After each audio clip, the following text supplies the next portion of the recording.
The system is up. Welcome to Biscuit 10 RPG, everybody. Thank you for joining us. Just a quick announcement right off the top. Very happy, fantastic news to share with you all. The First Gate series is A, complete, and B, under a new publisher. We are being published through Storytellers Forge. So, if you are into fantastic things, not just campaign settings, and what the hell are you holding up, dude? Put that angel away. Anyway, yes. So I've ordered the print proofs for all three books with the updated logos and publisher requirements. Those should be arriving here in the next couple of weeks. After that, I will be able to release those books wide to the public so you can update or complete or start your collection. We will have some stuff on the Storytellers Forge website at some point in the near future, as well as everything still available from Drive Through RPG. So please don't hesitate. Check it out, biscuit10rpg.com, to find out all the latest news, all the latest drops, and can't wait to see y'all when I start working on more Relic stuff. So, thank you all for joining us. Mike, take it away. Thanks, Sean. Let's go ahead and dive right back into the City of Illumination, where we find the Sandswimmers engaging in an epic struggle to hopefully save one city. A tale of two cities. All right. So, what happened last week? The episode opens up in confinement. A forced wall hums like a held breath, sealing Sterling inside a floating prison aboard a battled vessel drifting above the bay near the city of Macerna. In his hand rests a mysterious alien ring, slick with promises and corruption. An artifact the founder desperately wants reclaimed. The air is thick with pressure, invisible hands tugging at Sterling's will, threading old memories into new commands. Biz watches from the other side of the barrier, helpless and furious as Sterling fights himself. When Malcaroyce approaches the forest wall, the tension snaps. Sterling tries to swallow the ring, to deny the founder entirely, but the artifact refuses him, halting halfway as if reality itself says no. Biz answers with violence. Scorching rays slam into Malcaroy's blistering eruption of fire. 68 points of raw defiance. Even as an undead blue dragon crashed into the decks below, its lightning breath tearing through allies and steel alike. A spell duel erupts, disintegrates, counterspell, failure, panic. Then escape. Malcroix invokes Ward of Recall, ripping sterling silver out of the founder's reach, out of Biz's reach, in a flash of desperate magic. They vanish just as lightning floods the deck. Biz and the others barely survive, drinking potions amid the wreckage as the dragon's roar fades into the clouds. Galahad does not survive. Before her end, she entrusts Biz with a final gift, a silver cube, a key to the Flux Deluxe, and a charge. Keep it alive. As Sterling is carried away, his rifle begins to glow, reacting not to the founder's pull, but resisting it. Something inside him has shifted. The war for the city, or cities, continue without pause. Across the city of Macerna, the Sandstormers are scattered, each fighting a different front of the same collapsing world. Ox crashes through the upper districts, bloodied but unbroken, hunted by the City of Illumination's own defenses. A towering golden statue guardian, 30 meters tall, Angel Rots, nearly skewers him with her spear. Injured and outmatched, for now, Ox refuses to fall. He flees through the collapsing halls of Belial, forcing his way towards the Iron Barracks. Below the streets, Tav leads her companions into the Undercity, navigating ancient tunnels once used by Macerna's great breweries. What once was life-giving has become profane. A chaos pariah, large demonic monstrosity of Batael, fired a beam of annihilating force down one of the corridors, but Tav does not retreat. She pushes forward, driving the group deeper into the lair as the endgame clock tightens with every breath. Failure is no longer a stop. It is a consequence that follows. Back on the surface, the founder presses its assault on the Aga's mansion. Thirsty pirates help recover the fallen. Corrupted warforged stalk the outer periphery. Menace stands in the way, relentless and wrong. The sandstormers regroup, leveraging Sterling's fractured memories and growing resistance to hold the line. When Father Telemac finally reveals himself, cloaked in mirrors and false divinity, Biz does not hesitate. Chain lightning, twisted with acid and impossible precision, rips through him, ending the priest almost in a single devastating strike. The war momentum shifts. The city breathes just a little, but it is not enough. Golden statues animate in vast chambers, hunting the party through marble halls and collapsing sanctums. Tav bends time itself, invoking slippage, turning near failure into forward motion. They breach a chamber etched with Rakshasa script. Inside waits horrors, citizens reshaped into rat-like abominations, their bodies twisted into worship. At their center stands a six-headed rat monster, swordsman, blades gleaming, watching calmly as if it was always inevitable. Fireballs detonate, carving a path through the flesh and stone alike. The sandstormers do not stop. They cannot stop, because beyond the chamber lies the truth. This episode ends as the party enters the Soul Forge, a vast cathedral scale engine of lies and suffering. Tav steps forward, rapier humming with blue, time bent flame. Back at the Aga's mansion, Biz steadies himself and prepares the defenders for a final defense. An ox, gripping a loud whisper in the night, flies back up towards the shadowy ceiling of the halls of Belial as the city's defenses continue their pursuit.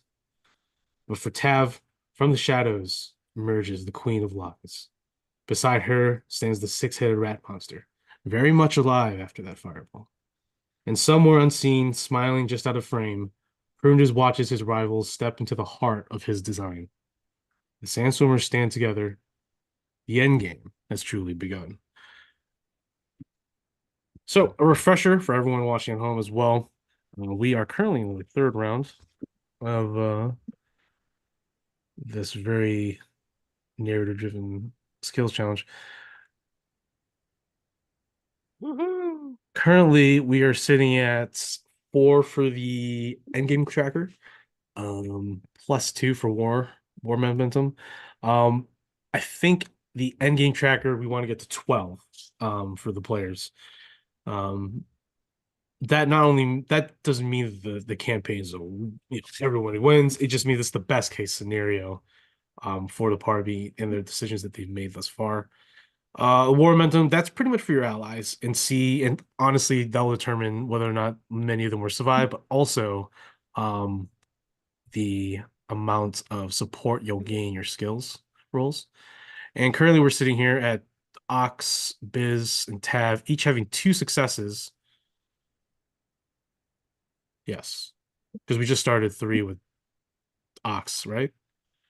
Or am I Well, tripping? I think we went through all of them. So it's whoever wants to go next. Well, I'm trying to I didn't think. know that I was trying to avoid because I know I'm Yeah. gonna. Well, Yee! I'm looking at this tracker right here, and it says you have 2 successes, 1 failure, but everyone only has 2 successes. So I'm trying to think, did we do one I challenge think you already with might have. you? I think you may have counted one twice. So I should be Okay. 1 and 1. I think. Okay. I think you are 1-1. Yes. Cool. I just want to make sure that that was correct. All right, cool. So we're seeing a 1, 2-0, 2-0, and then temporal momentum tracker 3. We'll get into more of what's happening to Supernal Clarity, Tav. Yeah. Because you're probably wondering, a little bit wondering, but also just thankful that it's happening. Yeah. Let's see. Okay, I guess we're good. We will go ahead and actually jump into Tab back into the Undercity. Sorry, the Soulforge Brewery, I think is what it's called. Um, dudes. Oof, DC 26. This would be very ridiculous. I'm not gonna lie. It's fine. It's fine. I Everything's can beat fine. this. I could do it. Out of I can most do this with people, my eyes you tied would behind be my going, hands. all right, very well. Let's do it. That sounds fun. It'll Did that be guy just fine. say, you know what? Never mind. I don't even. It's my fault for having ears.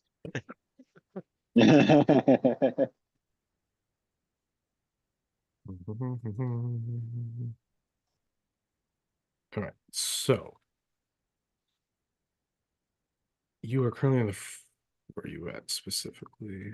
You are. Um, to the fats. No. Where are you? Where is she? Where? Specifically, you are. Oh, that's good. Oh, jeez. Switching out. What the fuck? That's crazy. What's crazy? Okay. You are currently in the Soul Vats area. That's right. Okay. Perfect. Perfect. I have art for this. Ooh. Ooh, I got bored actually.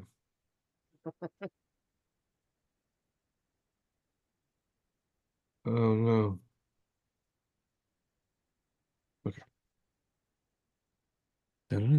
Puppy power. I don't know why it's been stuck in my head. It's been stuck in my head. So we go back to here. This is pretty much the general layout. Like there's halls, and then you have these on the sides.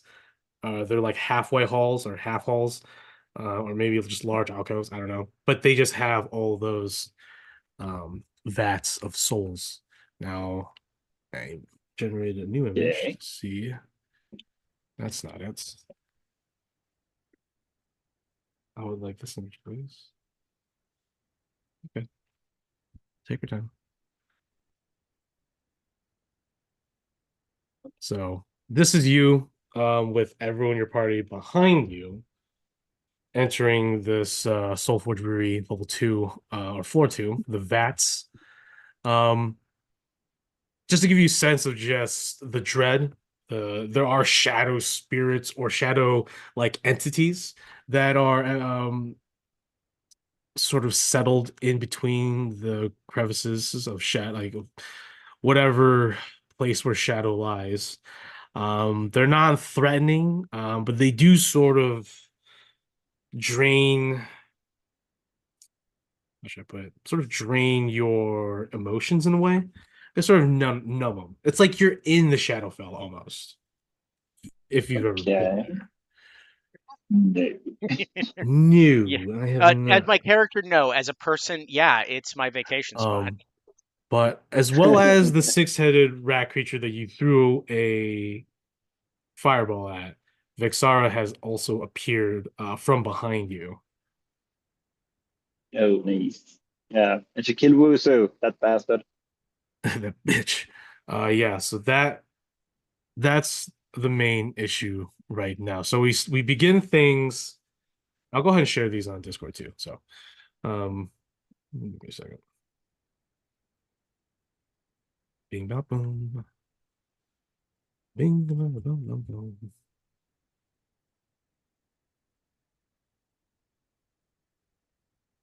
Dude.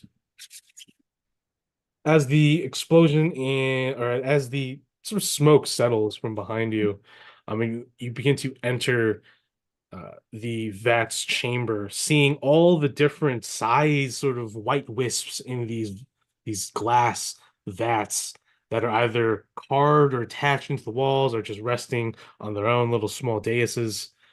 As you descend down further, um,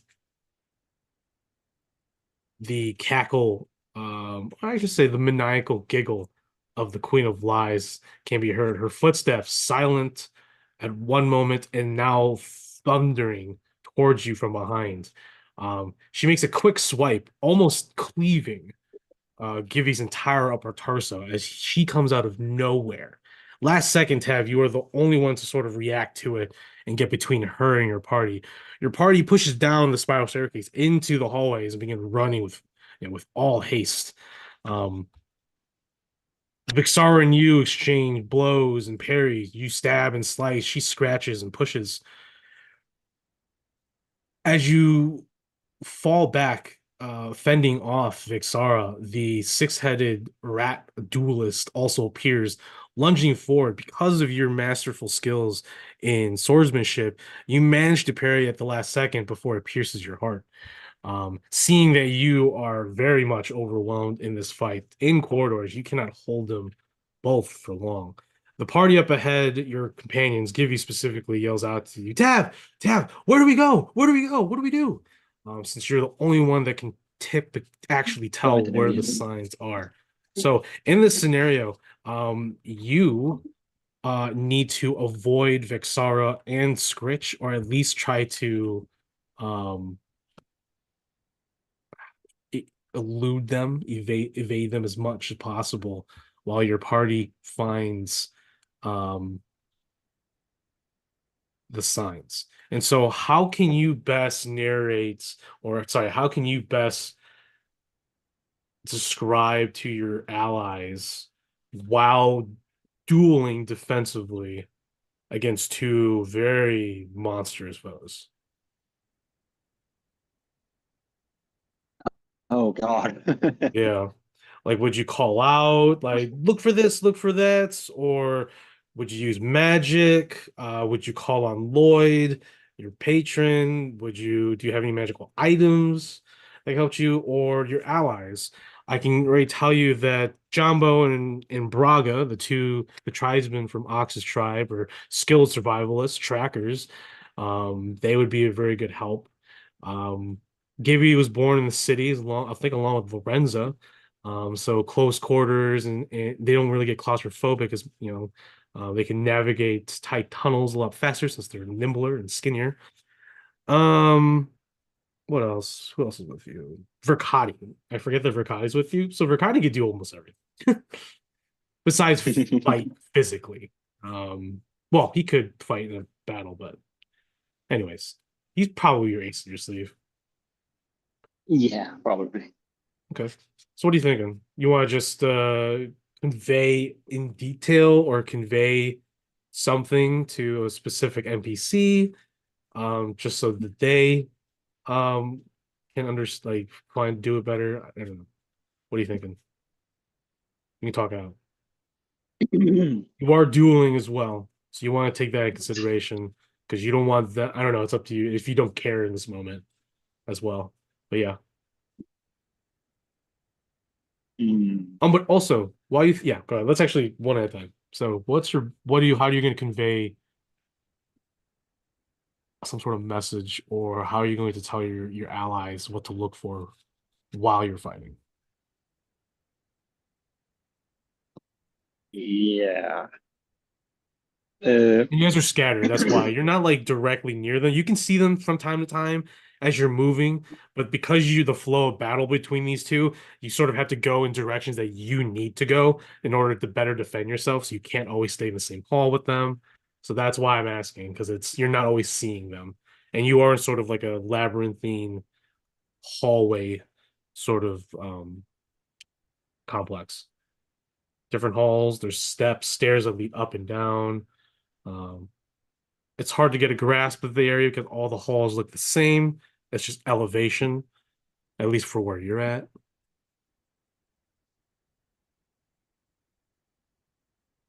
uh, okay. Damn, tab's thick in these pictures. Holy shit.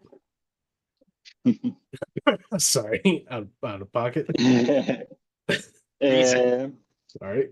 I do I just noticed them. see any of do I see any of these markings like anywhere on the walls or stuff? Yeah, using your passive perception, you do come across a couple on your way, and you read them, and they're pretty much indicators and arrows. So there's like an arrow pointing in a certain direction, and then there's a small message saying, "Go here, dumbass," or "Hey, secret hideaway this way." Very Dolphin. You only spot a Hmm. couple, so I think you can grasp a general direction just based on that. Okay. now to get that information to everybody else. Right. Like I said, you may find them, you may come across them in a bisecting hallways, but you're constantly moving and dueling while the other's just like, oh shit. You could call them for help, but it's up to you if you want to lose. I was kidding. Yeah, they're probably gonna die. My gosh. Yeah, no, come Jesus. here. You son of a my. bitch. Okay, a plan that works. I Yeah. could do that, but then I. Okay, wait, don't I have? You have stuff. You have a character sheet. I have. Um, I have a character sheet. you do have character That's sheets. You wait. have paper with numbers on it. I What don't is see a paper, but I see numbers. I see, okay. Oh, you have a screen with numbers on it. Those numbers have numbers in it. Weird. What even are numbers? Ways to tell what is real or not real in the universe that we all live in. I prefer shapes. That's also numbers. Don't you talk to me with And that I'm not a face on your head. mathematician. I'm not a mathematician, but I can clearly understand and support the theory that everything is made of numbers because it's the only way that we can explain things in our reality is through numbers, it's through mathematics. I I hate can it dig because I know that. I'm a visual guy. I hate it. it. I I hate that what hate I'm it. looking at is all numbers on a screen. It's all numbers. Crazy. There's no such thing as circles. Uh, okay, No such thing. It's just smaller squares. I hate numbers. Numbers are It's just small a squares. devil. I'm gonna use. Are you I'm gonna use thaumaturgy to make my voice boom, so everybody could nice? probably hear me. Nice. Nice. Perfect. Yeah, you bellow out. What do you bellow out to your comrades throughout the halls? And then I'm gonna yell out how they look, follow them, and run ahead. Okay. Okay. Okay. I didn't really hear what to say. No, you're good. You're good. All right. And then how are you dealing with these two ferocious duelists? Okay. I'm gonna hold them up for Sure. a little bit, a minute or so, so Uh, they others have a time to yeah. get going. Hell yeah. Of And then I'm going to do something cool and flashy, course. probably. Of course. It's flashy time. Finish flash, I was taking a bath in my own blood. In my own blood. I could.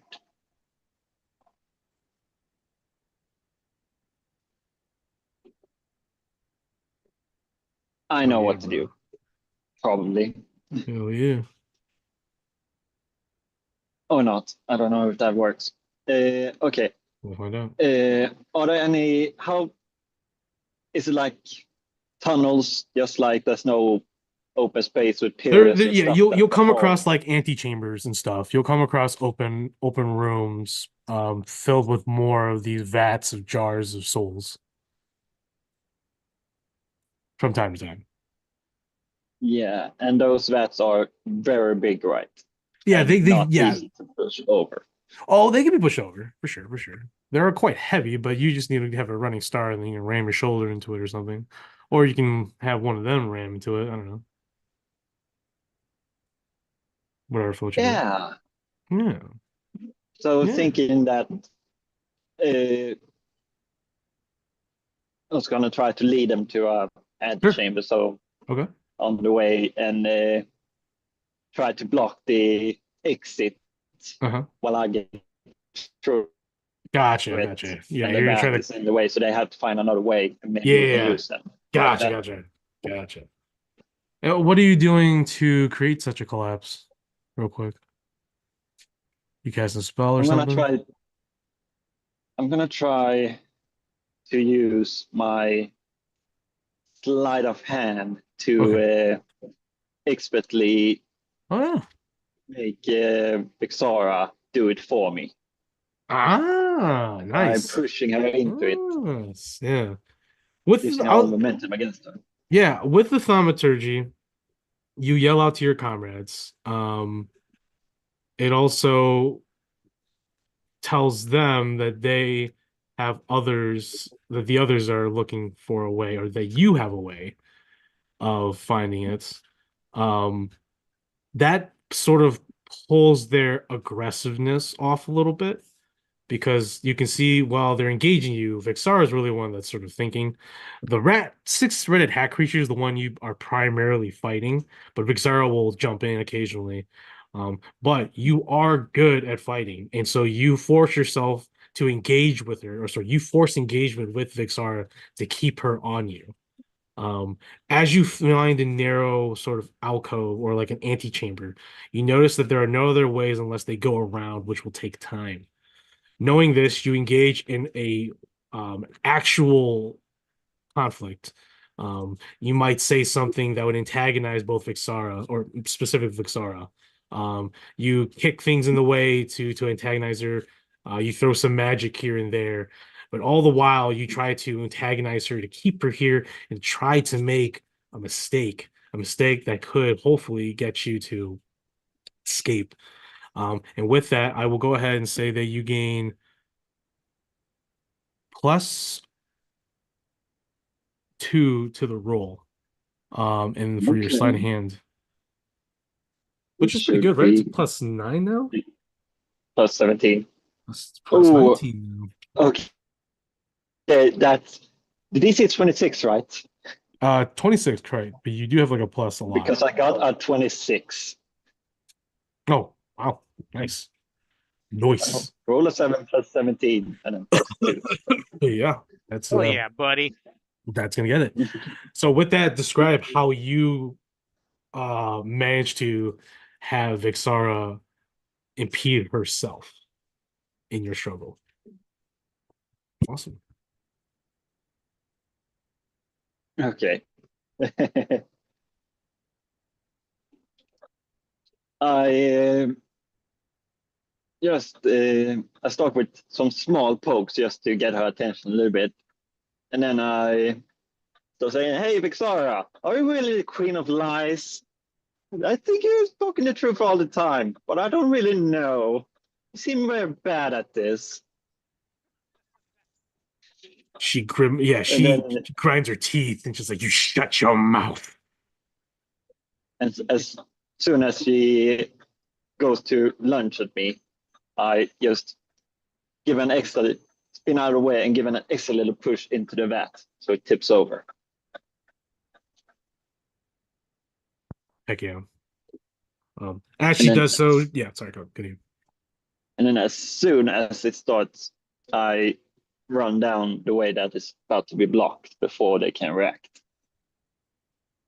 Heck yeah. And I'll even say that with that clutch roll, the vat that you kick down is on a loose sort of foundation stone. And as it tumbles, it actually rips parts of the flooring, which is attached to the doorway, and the doorway cracks down like the side. And because of the weights of all the dirt and sediment above it, it just collapses that tunnel. Um, and Yay. Vixara howls in frustration. You can see her actually like you can actually hear her like punch and like hit the rat creature as well, blaming it for her failures. Um, but she's like, "You won't get away. I'll get another one." No, you You lied won't. to thought you lied to others, not yourself. Yeah, well, that's a good one too. I would have been like, ha, "Liar, liar, pants for hire." It's pants on fire, Patrick.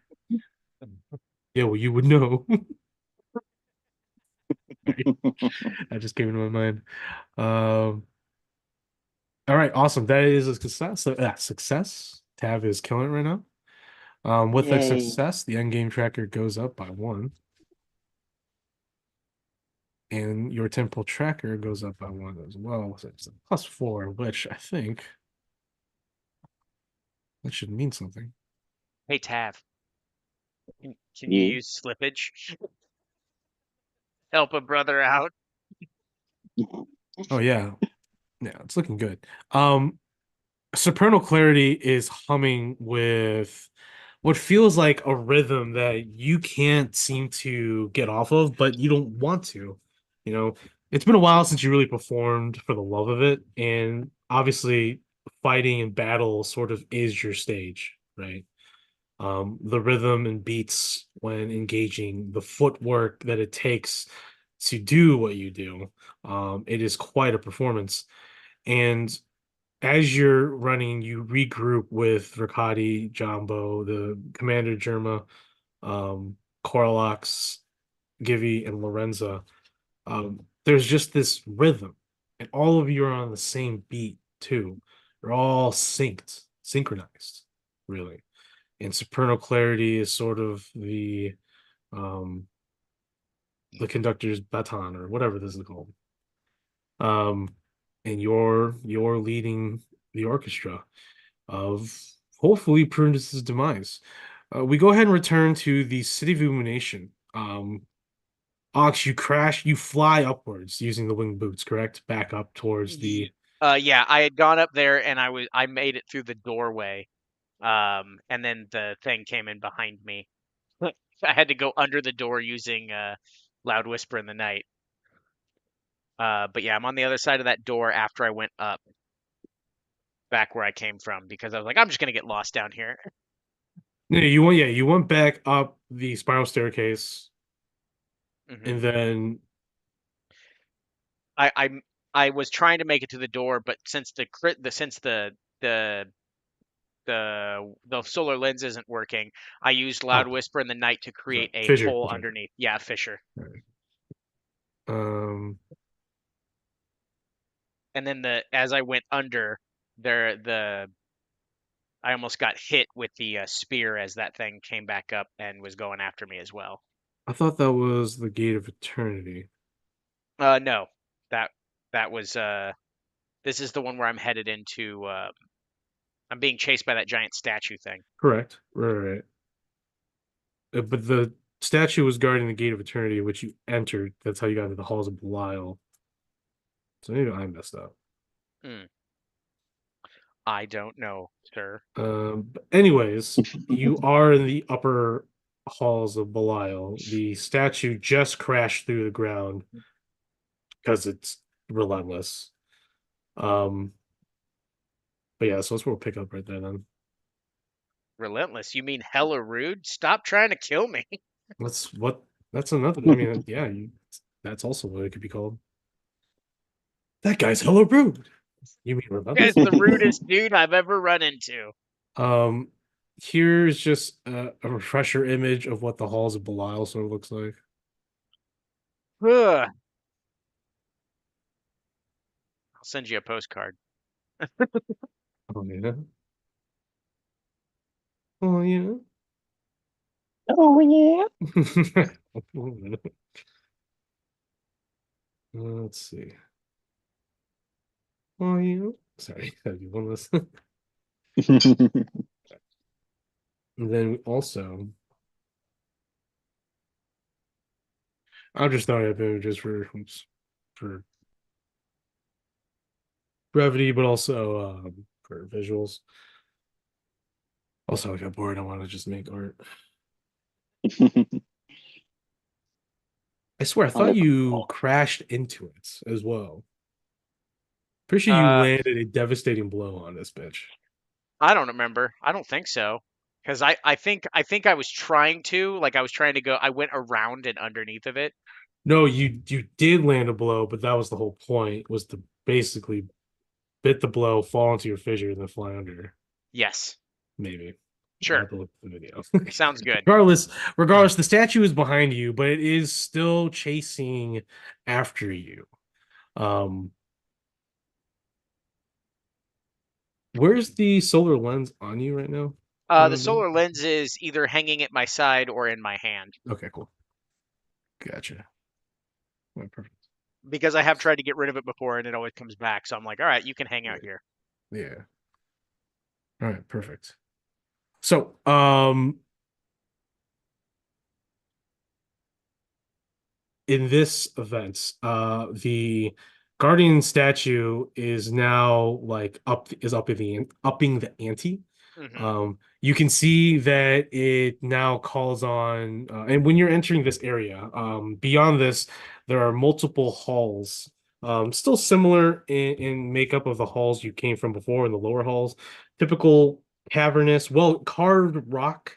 Nothing special about the carvings, just carved out hollow tunnels with torch sconce. There are some occasional crystalline sort of mirrors there, since there are a lot of the still composition is also crystal.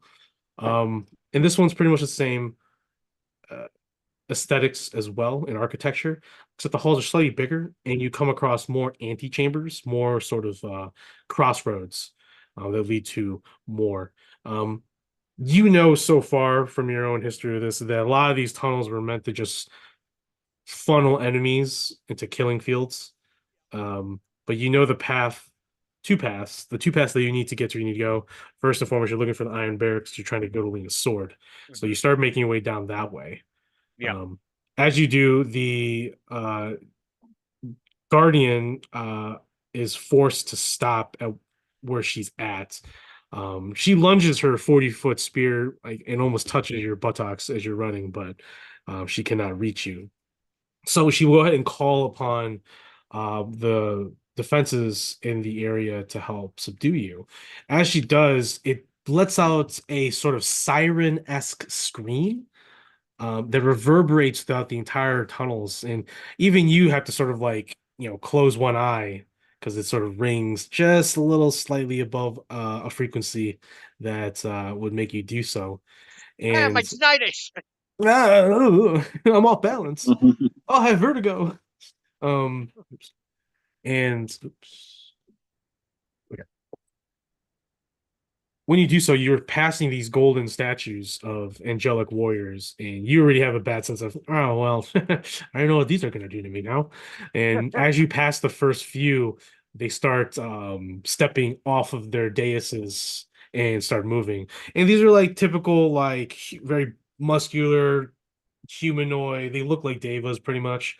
Hmm. Some have spears and shields, some have maces and shields, some just have spiked gauntlets. But they all have wings and they begin to fly and chase you throughout the hallways. Um, you don't quite remember because you haven't really recited within it, but you can use the solar lens to help guide you. And when it does, because every hall has torch sconce, the path that guides you is the one where the torch sconce are lit a different color. And Hmm. so typical bright yellow, gold, white lights is normal, but here it's marked off with blue lights on the torch sconce. So Okay. you start following that. However, there are statues all along the way. So when they attack and seize you, how are you going to navigate through this? How do you navigate through this? Okay. They're going to be So, grabbing you. They're going to be trying stripping you of your weapons and gear, um, and all that stuff. okay. Based on this one being a rough one to begin with, I am going to use what barbarians are known for. I am going to hold up the lens in a Okay. menacing manner Okay. and just scream, I am the Sin Invicta. Follow your orders. Okay. And basically, I'm going to intimidate them. So even if they don't necessarily like stop attacking me in general, they have to sit there and think about it for a second because Sure. I do have this thing in my hand. Correct. 100%. Awesome. Um, And are you just doing this while you're flying? Or are you like finding a place and just standing firm and yelling at all of them that so, like you try to gather all of them in one antechamber as much as you can? Um, I I mean I guess because I'm in a hurry, right? yeah, I know the longer I take at this, the more danger my friends and my compatriots are in, the ones that I maybe. have left. I feel like you're the So one in the worst possible spot. I don't I don't see it that way. That's true. Ox does not see it that way. I am the hero. That's also true. You believe it, just like all And the other two. Just like the other two. you know, well, I mean, the only person that Oct believed was a hero more than him was Steven, but Steven's dead. Shut up. Why is So Steven dark. dead? He had a bad mom. Wow. Fuck you. Sorry, that's the sword talking. Oh, God. Yeah, right. Yeah. So basically, I'm gonna be careening down the hallways, the lens in one hand and Loud Whisper in the Night in the other, and any of them that get too close as part of this is I will just smash them with the sword as like an increasing to like that intimidation and just sense of presence of you will listen to the person you are supposed to, and it is not the one telling you to attack me. Oh, yeah. So yeah, Yeah. let's fucking do that, boy. Oh, yeah. Pull out these stupid dice. See if they'll actually do any good this time. Since fucking Roman took all the 20s last time. Since you're using the solar lens, you gain advantage. Sorry. Sweet. All right. Glad I got advantage. Okay. Uh 27. Whoa. Woohoo! Nice. Holy shit. I have a +8 to intimidation. Not plus 17, but all right. Hey, Ox is on the board. 2. So go ahead and Ah! describe. So you yell that out loud. There are probably around 20 or so of these golden statues that surround you. Some of them are punching you, some of them try to hit you, but you obviously swipe back most of them with the loud whisper knight. You shout out in defiance, mostly in proclamation of your authority, and the solar lens begins to illuminate, sorry, the entire chamber, and all three sort of the light reflecting on each of them almost blinds you for a second, but as you blink once, you can see that all the statues are floating because they all have wings, floating at attention, ready to serve the last custodian. But yeah, as I do that, I was like, now take me to the stupid barracks. I need my sword. As they move forward, they engage or come across other statues themselves. And because they are not listening to you, they get trampled by the statues that are under your command.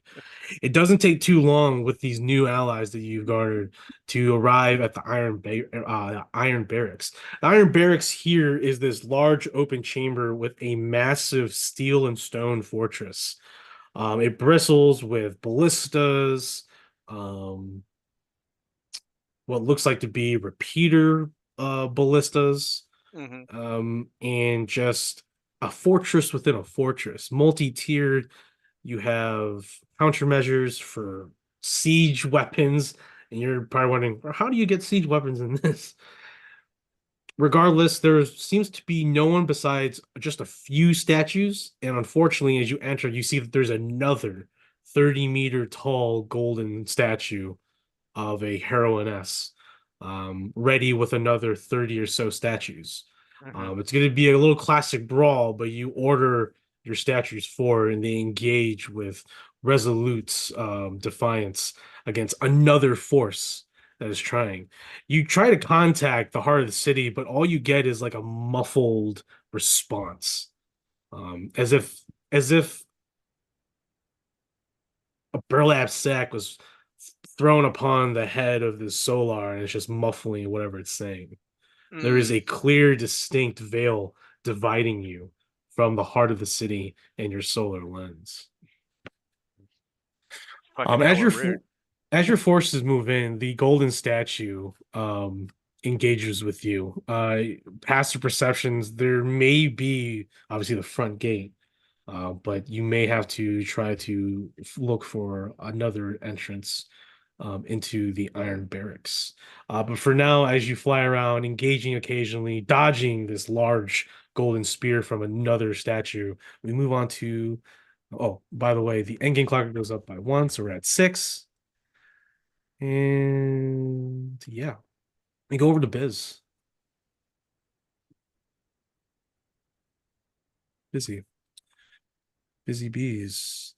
Biz. Uh, You, Sterling, and Silver, and maybe some more elites of the Serpentine Guard are out fighting on the flanks, engaging the Founder's main approach. You see Menace is flying above in front of the Founder that's flying, and you see Father Talmec so going hopping from roof to roof, getting closer. They pull back from their initial skirmish with you, and they've returned with larger forces. You can easily tell that it's a concentration of force strategy, and it looks like they're applying a breakthrough on this flank. However, you notice that Father Talmec casts some sort of massive invisibility spell over the founder. And just like that, the founder disappears in the sky. Father Telmec then jumps down to the streets, disappearing from your view since you guys are above on roofs, trying to see how the battle is unfolding, also where the founder is. However, Menace, who was originally in front of the founder, now gone, now begins to fly in a different direction. And you can see these heading straight for the main defenses of your allies at Aga's mansion. And there you can see him charging up lightning from every portion, every piece of his body. He looks like a comet of pure lightning and electricity as he flies straight towards the front lines. The main primary defenses were Jace, Barkita, and Asmadia, Elder Kia, and others are fighting to protect the civilians from within. Flies at speed of sound and begins unleashing a devastating storm of lightning. Your call lightning, imagine it times 10 at the front lines as they begin to rain down on the barricades. Several people are incinerated and scorched in an instant. You have a choice in this skills challenge, in the skills of event. Sorry, in this what is it called? I guess it's counter. You can either A, focus on finding the founder, which is your key concern at the end of the day, or you ignore him for now and move immediately to help your allies who look like to be way outmatched from this newly upgraded form of menace. Let's first decide which one you want to do. Focus on the founder and have faith in your allies, Biz,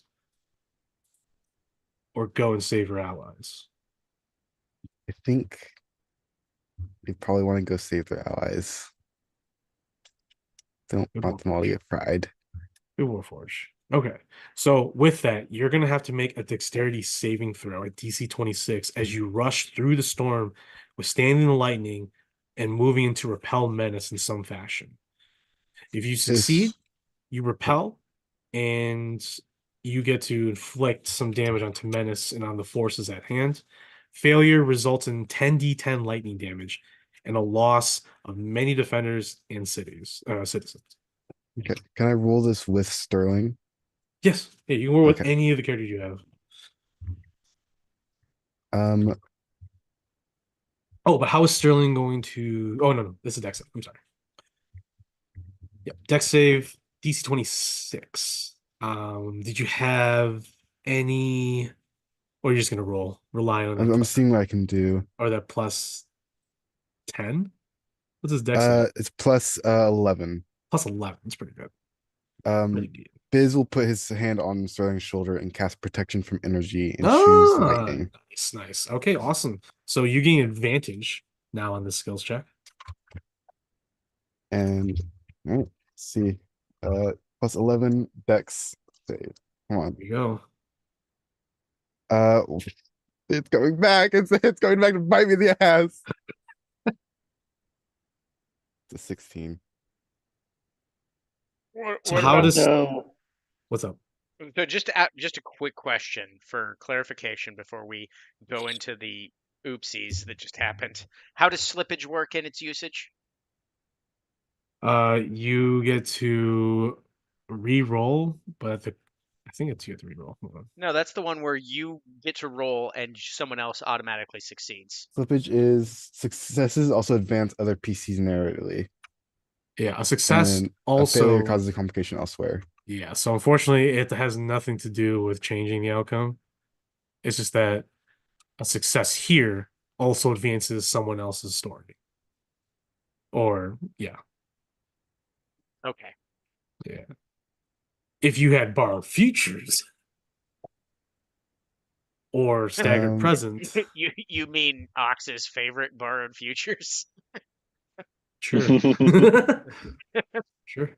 Or echoed actions. Actually, any of the others would have been better or would have been more apt. But this is still good. Don't get me wrong. It's just I think I think we forgot that you could have. we got Oh, yeah, like we got two successes. hmm. Did they do anything, or is it Yeah, just that's my fault. So I think this automatically is going to count as success then, since that's the case. So a failure cause. Oh, hold on. A failure causes a complication elsewhere. Oh, so you did fail. So if you had succeeded on this using slippage, oh shit. Yeah, it hasn't been called though. That's the problem. No one used it. If totally someone forgot had about it? used slippage, yeah, because they've we were, you know, yeah, that's fine. I'll say that one of the two would have used slippage, so yours would have passed. So in this round, then, how does Sterling get through this? Make it epic because they just use I, slippage. I think Sterling is like trying to sneak his way past whatever menace, like whatever field menace has, and as he's kind of like jumping, trying to go in for like some kind of attack, the like lightning kind of crackles, and he sees like a bolt like coming right for him, Mhm. and suddenly like whatever like Tav's like time magic kind of suddenly stops, and he's able to last minute dodge out of the way Yeah, and save yeah, himself. yeah. He slips in a fold of reality and then reappears where the lightning should have hit or doesn't hit. And right there is Menace, who turns and unleashes several lightning strikes, but Sterling's pretty fast. Um, Sterling probably, if you wanted, Sterling can land a shot or an attack I'd love onto to. Menace. I would love to try to hit him Yeah. here. Uh, I will. I'm just gonna go for it. I'm assuming I'm not getting sneak attack, No, unfortunately not. so just straight roll. Actually, no, Uh, you do because he's too focused on that's destroying the front oh, lines. that's better. So It's a yeah, lot better. so go Oh, I gotta ahead. take a picture of this. I gotta take a picture of this now. Stupid.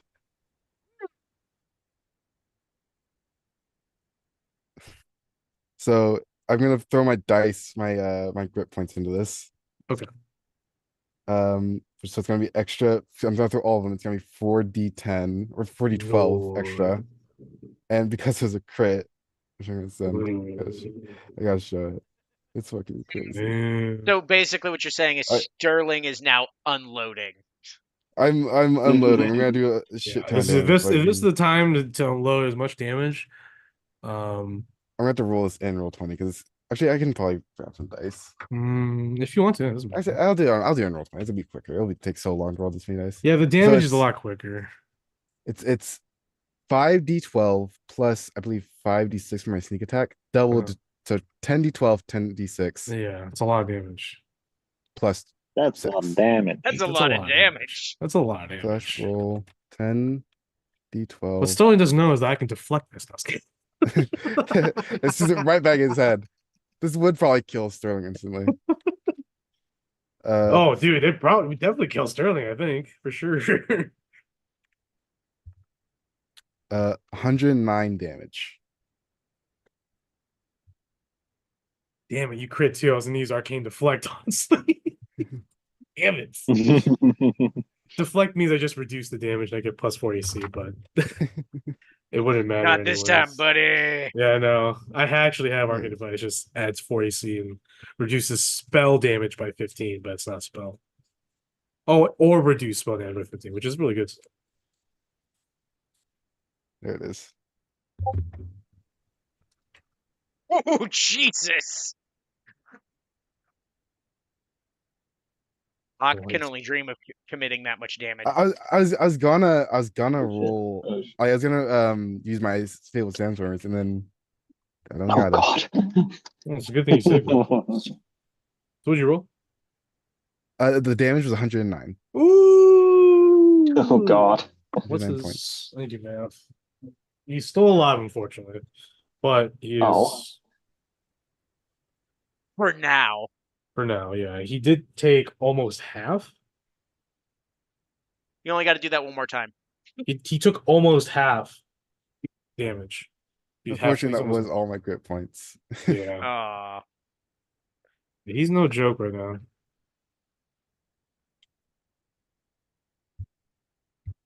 But I will say that that amount of damage limits him from using his legendary actions. And I will say that his Soul Anchor Beam is now defunct or damaged because of that blast.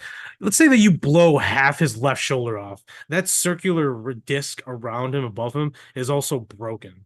So a lot of his offensive capabilities have just been nullified from that shot. Hell yeah. He looks at you and he says, "This is what you did to me. Do you not like the outcome?" You're always like a half-rate wizard, anyways. So He's a sorcerer, actually. That definitely works then. You were a half-rate wizard. You could call Biz that then, technically. Nah. And then he Biz loses knows what's up. this. Business, what's up? Does he though? No. Does he know what's this would down? be cool if he was a wizard. To be fair, Yeah, it would be cool.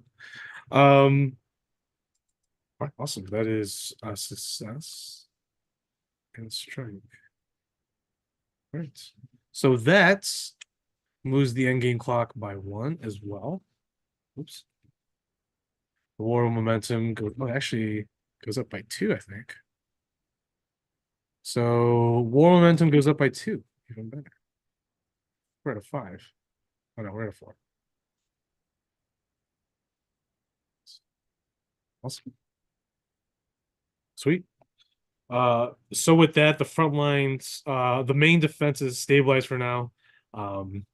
You see Barkita, you hear Barkita is like, "Holy shit, Sterling, that was badass!" I still got it. Still got it, baby. As you're running away from another, like as you're running away, hiding from cover, Menace launches another lightning storm directly at you. Ooh, Um, oh shit! Ooh, ooh, oh ooh, shit! ooh, ooh, ooh. That hurts. That hurts. All right. So we move that. We move on to round 4, and now the GC drops back to what it's supposed to be, which currently it sits at. Let's see, we did 2 rounds, 24. So it's at. Oh, it's actually at 24 now. GC's at 24 for these next set of skill challenges. And with that, we who wants to start off first? Uh, You guys are all technically not in situations that demand, like you're not in like events. You guys are still just doing your thing. Like okay. Ox flying around looking for something or looking for an entrance. Tav is running with her friends, and Biz is now wondering where the fuck the founder is. Tab's running around with her friends and one person she hopes to betray. Let's not get it twisted. Hey, let's not bring stuff up, okay? I'm not there. It's not relevant in this moment. It's not relevant right now, man. Come on. Wait at least a few sessions, and then when she kills him, it will be relevant. Okay, fine. I'm not Ben, gonna kill him. first of all, I'm not gonna neither Because of he us lets him save him. believes die. I'm just not gonna save him. That's it. you. You son of a bitch. Okay. It's not the same thing. So who wants to go? Who wants to go first? I Who mean, want to go I'll. first? What did we roll on the thing for this turn? Oh, Tab didn't roll. Tab, roll your Okay. temporal thingy. Roll that Yeah. D6. MMOE. Manui! It's 6. So we get to choose. All right. As you're looking to choose, Tav, you notice something about supernal clarity this time. It breaks. No, just kidding. As you act, something deeper begins to stir within supernal clarity. Not magic, structure. You feel the sense of a turning a page, but your fingers close on empty air. There is no page here, just the absence of one. And yet, the moment still holds. Now you feel it. The blade doesn't pull you forward, it anchors you. The layer feels more unstable as you navigate through it. It's not because it's collapsing, but because it no longer knows what comes next. Okay. Ooh, That ooh, Prudence, you bitch. ooh. Time bomb. What? I mean, do you want to do the one where we have stolen futures, or you want to do the one of us passes and the other person gets a freebie, which Hmm. arguably did save Roman this time. Yeah. Yeah. Yeah. I mean, But at the same time, you guys are running out of, well, some of you are running out of skills that gives you a lot of I have boosts. I have 2 skills right now that give me a boost. So Right. But I'm talking about like the let's skills see. that we've used so far. yeah, So we must have used at least 4 different skills. At least 4 different skills. Sorry, if Uh, you guys could like in the future keep track of which skills we used of I the am. I Yeah, I actually can start in writing mine down. I pin all of mine, and whenever I use them, I unpin them. okay, cool. That's a smart idea. yeah. Okay. I have those from time to time, not as Yeah, Ox, but as a player, that's good. That's what you need. which means that Ox is a choice. Ox has Make it always been a every choice. Saturday. He's always been a choice, John. We know this. Always been a choice. All right. So who's going next? Okay, so first I vote. I vote we do the same one we did last time. Okay, Slippage. Which Okay. Yeah, round 4 slippage. that's what I mean. slippage, Slippage. slip, And then slippy and jizz. I But can, if, do you want to go first, Seb, or I can take it if we need to. I don't know. I think probably one of us before Ox, so if we want to use our slippage, we can give it to him. Not in a mean way, just in a, I can go last. I can go last. we're I trying to, can. we're trying to with this little strategy. It is a pretty solid strategy. I have pretty good, so I think I can go and I help will, Ox yeah, probably. that's fine. I will say, Tav, noticing this, noticing that the world around you is shifting and moving, um, you know it's coming from supernal clarity. It does give you hope, but it should also give your character a sense of concern.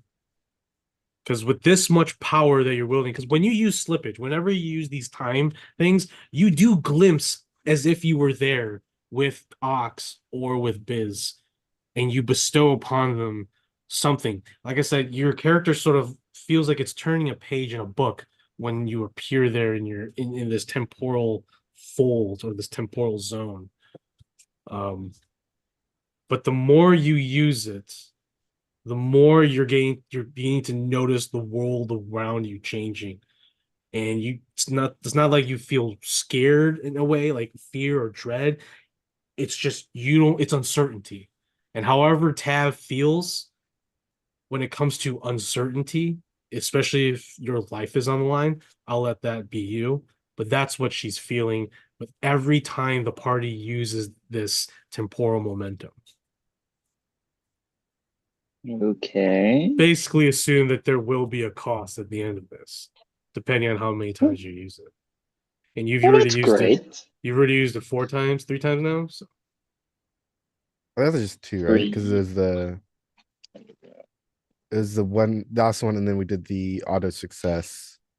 Did we use it before that too? yeah, there was another one. It was an auto success. It That's was just, the thing that killed the. but that's we only lost one NPC, right? Yeah, So that means we only did it once, right? no. Um, oh yeah, because I skipped the first round because I forgot about it. Yeah, so we only did it twice. Okay. Yeah, which sort of yeah. Anyways, regardless, Just something to keep in mind, because every time you use it, it is a power that one she's never experienced before, and two, because I can't really explain how it is, all I can really say is that it's uncertainty. And I feel like most people, when it comes to uncertainty, wouldn't like that. You know what I mean? Not that they're scared, but they're anxious or they're more conservative or they think more, you know what I mean? I don't know. I will not determine Tav's emotions, but something's happening. Something that's out of her control. But obviously, too much of a good thing is a bad thing, right? Yeah. Yeah. So Tav, you're starting things off. You are in this labyrinth. Oh, you are now, I think, entering a new area.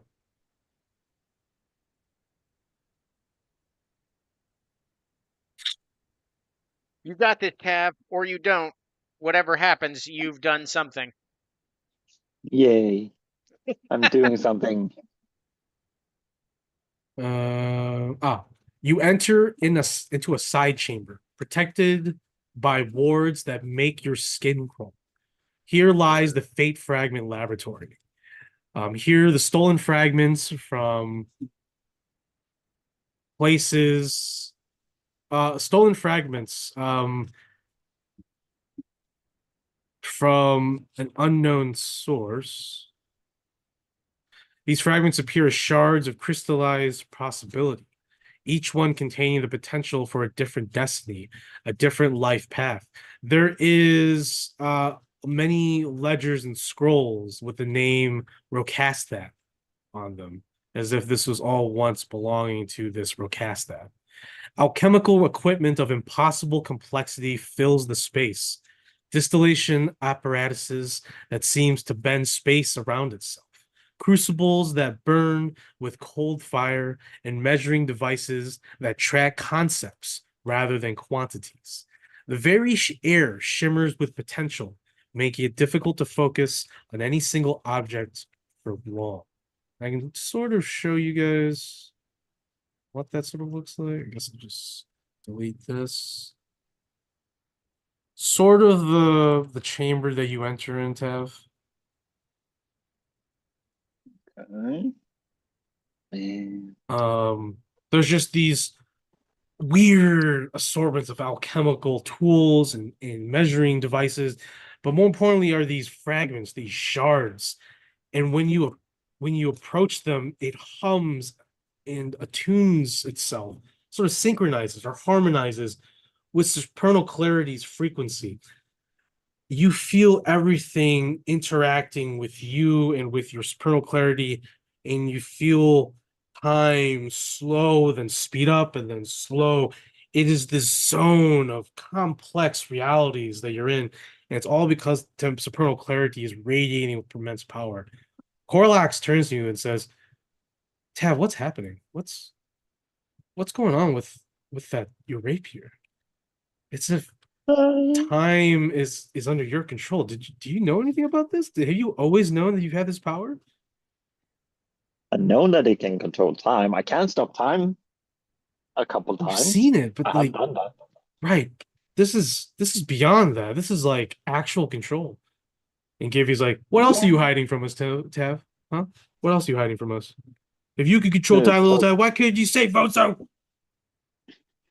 I can't do it. Sorry, I'm a little emotional right now. Yeah, I Also, I'm understand that. bleeding. I Also, am I'm bleeding. too. Just stop bleeding. Jumbo will speak up and he'll say, Dagny had a story about this once. And instinctively, Givey just tells him, "Dude, stop. Just stop. We're not going to hear this." And Jumbo's like, "What? Dagny's stories are very interesting. Isn't that right, Brooke?" Commander Germa looks and says, "So, Tav, what are we going to do about those two entities that are chasing us? Like, do we have a plan for them?" Plan. Yeah, about that. Plans? She, through her mask, she like stares straight at you. You can see her sort of red snake-like eyes, and she says, "If I must, me and my men are willing to hold them off while you complete this task, if it is that important to have. That's why we're here." Ooh, ooh, ooh, ooh. Yeah, and fucking Lorenz is like, "Holy shit." Gavy's like, you couldn't have said this sooner. And Corlys is like, stop, stop. Givy, I understand. You lost Vosu. We all did. Again. Commander German looks at you, cold, like stonefish. She said, give the word, Tav, and I will serve. Fuck. Oh, fuck. Oh, God. Rakati's like, we do need to press on, Tav. Any bit of holding them off will help us. And she even looks at you and says, I think you may even have to consider using us along the way as well. And Givy's like, what? No, no, no, no, no, no. And even Corlox has that look on her face too. Knowing, that look that Rakati's right. At the end of the day, you're the one that can defeat Prudus. You're the only one. You're the only one who can actually survive any of this. And even Corlox sort of relents to that notion. God. Oh, God. I don't want to do that. I only want to kill one of you. Rakati turns to you and says, look, Dev, the only exit we know of, we just cut off. There's only one way we have left to go. And Commander Germa sort of steps up, just like, forward. We can only go forward. You can only go forward.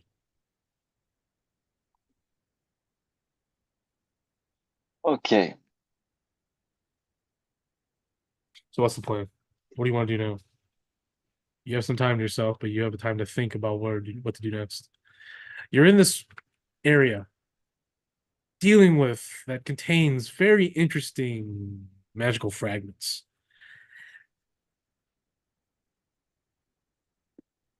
Okay. Here's what I'm thinking.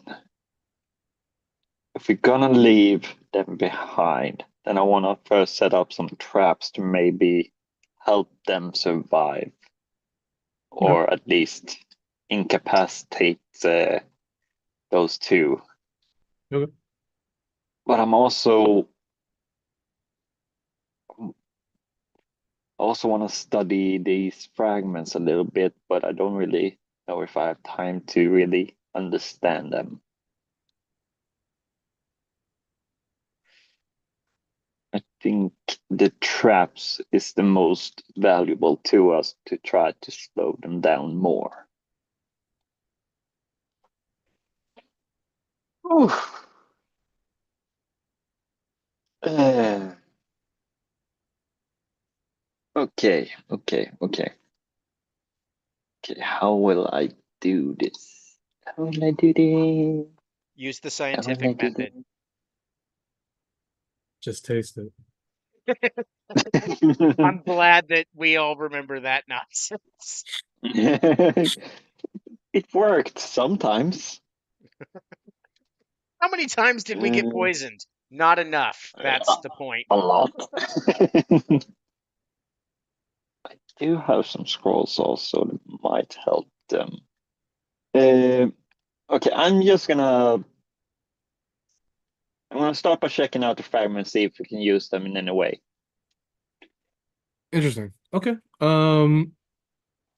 If you're going to be spending time doing that, how are you planning on doing that? Are you going to like magically test them, like research, see what you can find in the lab? What are you doing? Are you breaking them? Are you gonna actually spend time like see what you can find within the lab, finding out what this is, what they do, and stuff like that?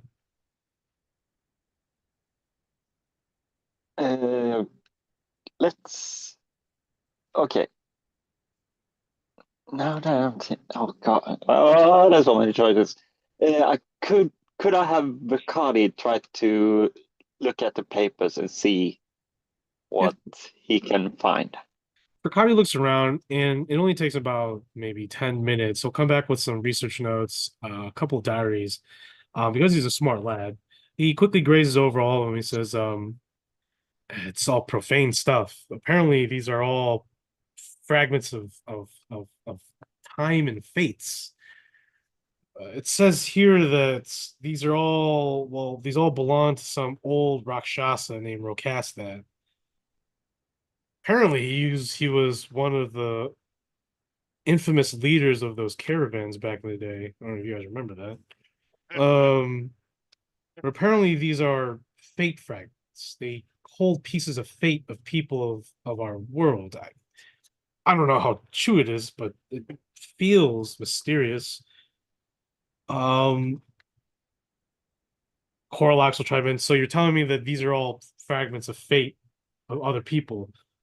Would that mean that we could use it to change our fates? And Verkai's like, technically, maybe. I mean, maybe. I'm not completely sure. From what the research is telling me, it is possible by utilizing it.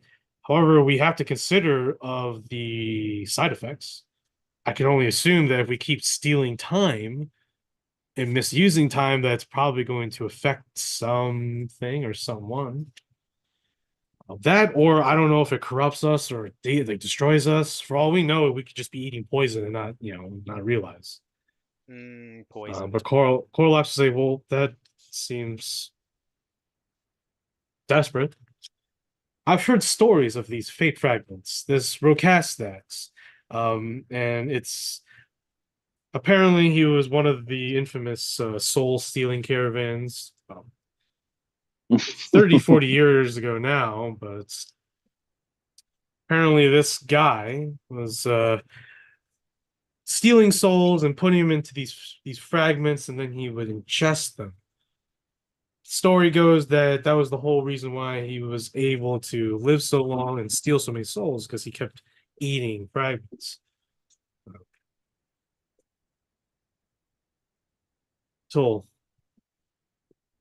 Until they arrive, of course. But other than that, regardless, it's a risk to have. These could help us, and they probably will, but we just have to all understand that there's going to be consequences. Not to mention we could be corrupting ourselves or killing ourselves, but at the end of the day, I don't see what options we have left. If there's things that could help us, we should use them at this point, Tav, don't you think? And Verkati nods his head. Yeah. Verkati nods his head. Gibby and Lorenzo are a bit sketched out. Jumbo's just like very sketched out. Like, I don't like this idea. We are tempting with fate. The sword you're carrying is already changing our fates. Who knows what our real fates now have become because of the changing of so much time. Yeah, but here's what I'm thinking. If you're either gonna die or die, why not try to do something to change that, even if you die anyway? John was like, I understand that, but the consequences of it all, and Verkai's like, look, fuck the consequences at this point. I want to win. I want to win for We'll once. deal we'll deal with that later. Right now we have a city to save, people to save, a life to live after this. Okay. And So if we all die, would you like to harvest all of these crystals or as much fragments as you can as possible? yes, Okay. Can I just let's say do that I that. really appreciate that Tav is taking the full ox aspect of this? That's just me pushing. That's just me pushing desperation. It's okay. Oh, okay, cool. Oh, wow. You I felt automatically that go. shade. You automatically go to desperation.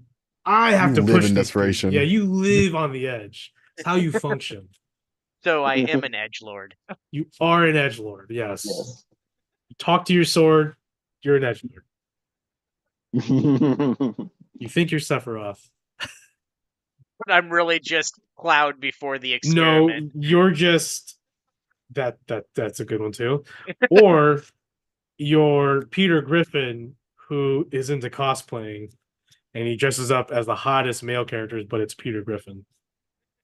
That's amazing.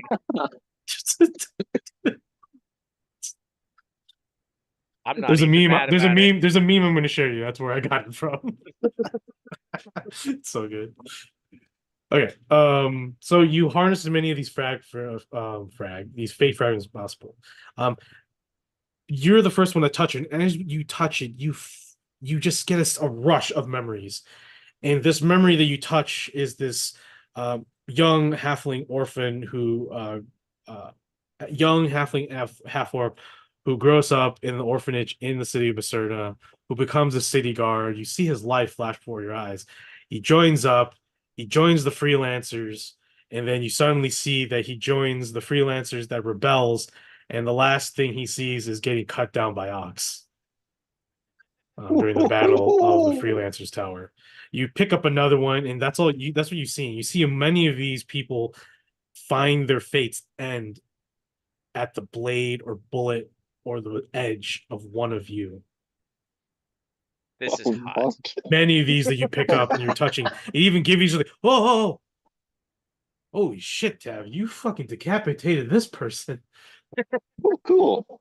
And Verkadi, and not even just you, it's the sandstormers. You see the carnage that you've unleashed, and but it's not just the sandstormers too. The ones that you come across initially are, but then you see the more violent ones, the ones that put you back to where, yeah, I'm the lesser of two evils.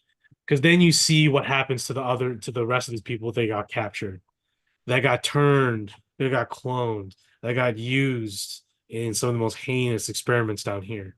And then you even see many of them go through their own lenses the process of being turned to a rat man, a rat abomination.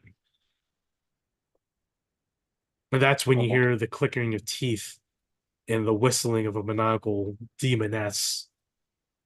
They're not too far away this time.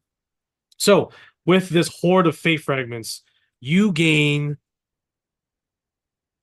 you can either choose to consume to consume or absorb a large amount for a small amount for a +5 or sorry, a +2 to your roll for a skills check, or you use multiple to give you advantage.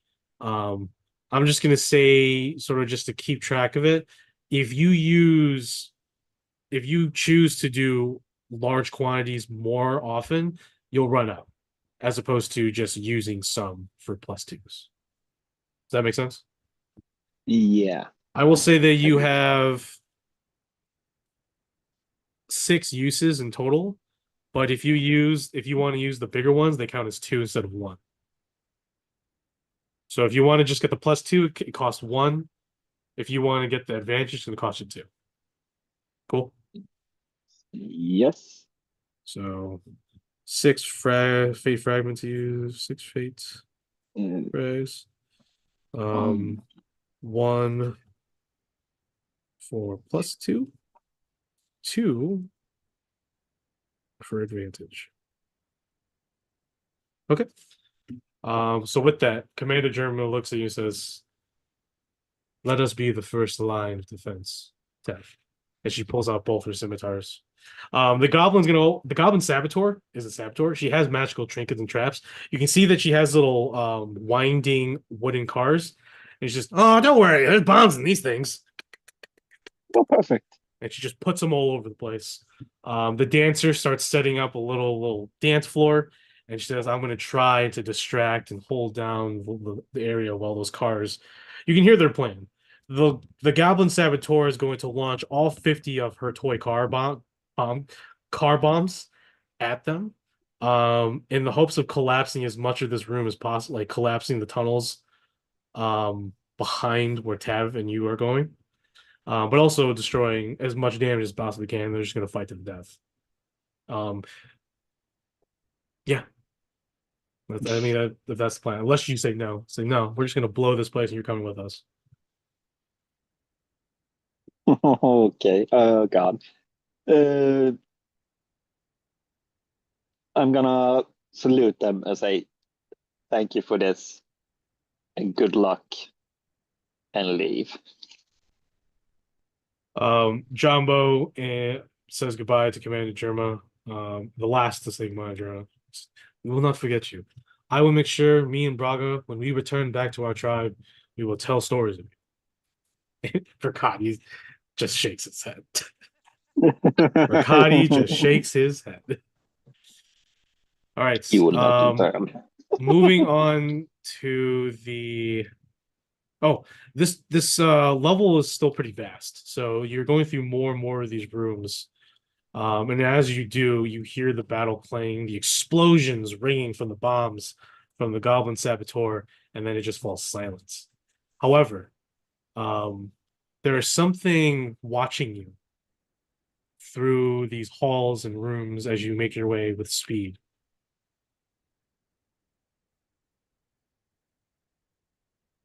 You don't know what, but there's just something watching you. Or no, sorry. There's something wrong. There's something off now. As you continue onwards, and you're passing large archways, your passive perception shows you that above each archway, entryway, sorry, I should say, is a large sort of monster head, like a stone carving of like a monster.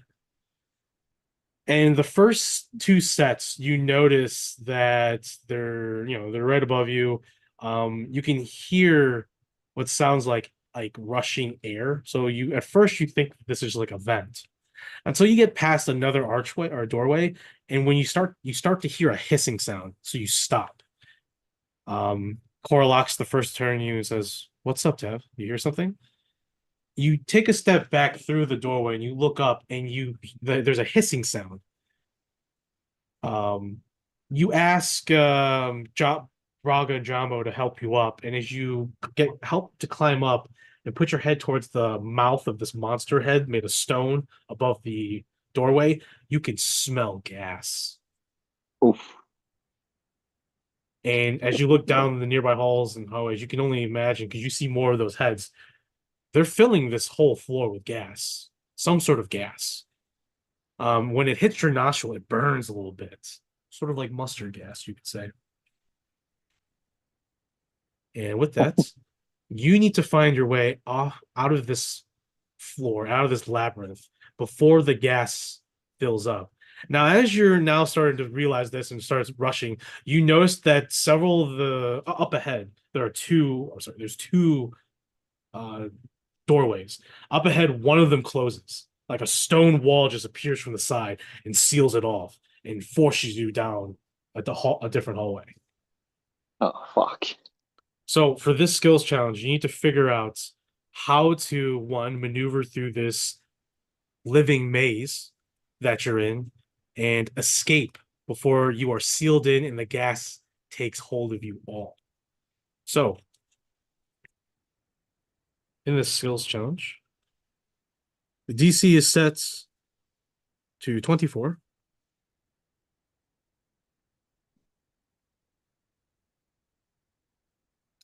Do you have any ideas on how to escape this? You need to navigate Mm. and discern quickly the maze's layouts. Otherwise, you're going to get lost and gassed. Yeah. Is that a investigation, survival, or perception? Uh, I uh, hmm. Hmm. Don't think I have anything that can help me with that. It's mostly just brain power, which I'm severely lacking, but I could probably Well, you have do allies. something. Riccati and Well, Corlogs are that's quite also. smart as well, so you can ask them for help, and I will say that each of them will give you a further +2 this roll. So you have +4 with Riccati and Corlogs using their big brains to help you navigate through this map or this maze.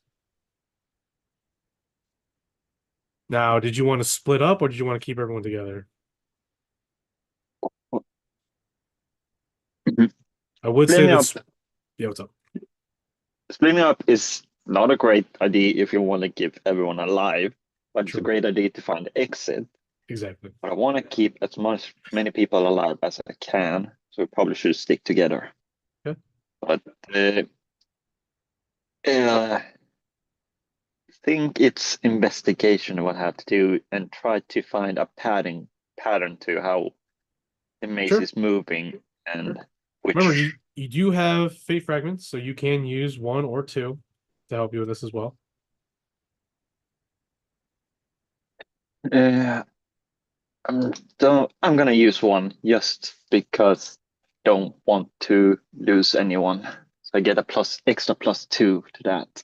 Okay, so you're at +6, and you have Why? 5 remaining. Okay. Okay. So let's see how this goes.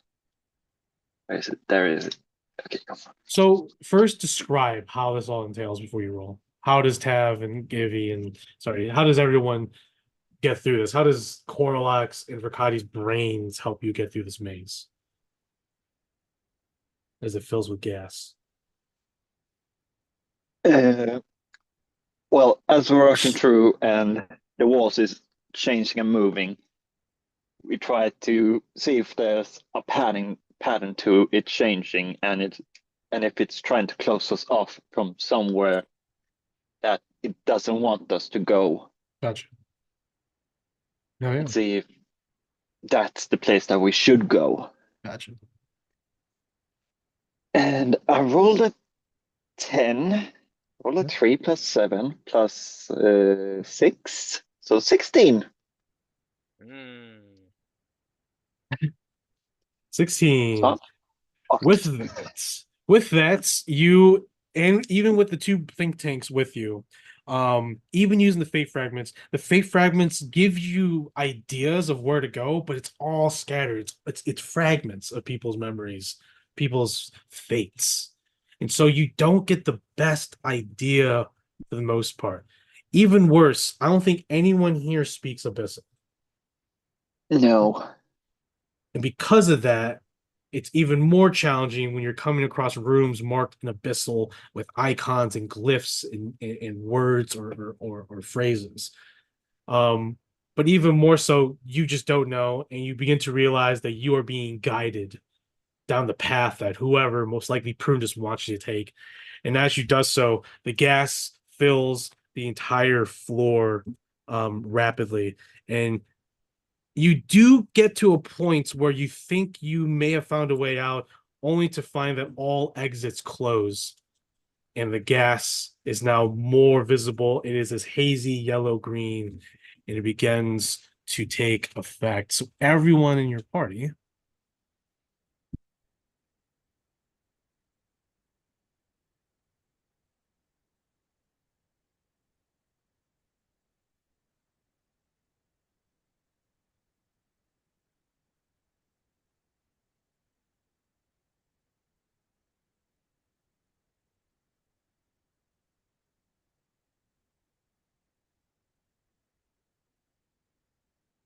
all right, so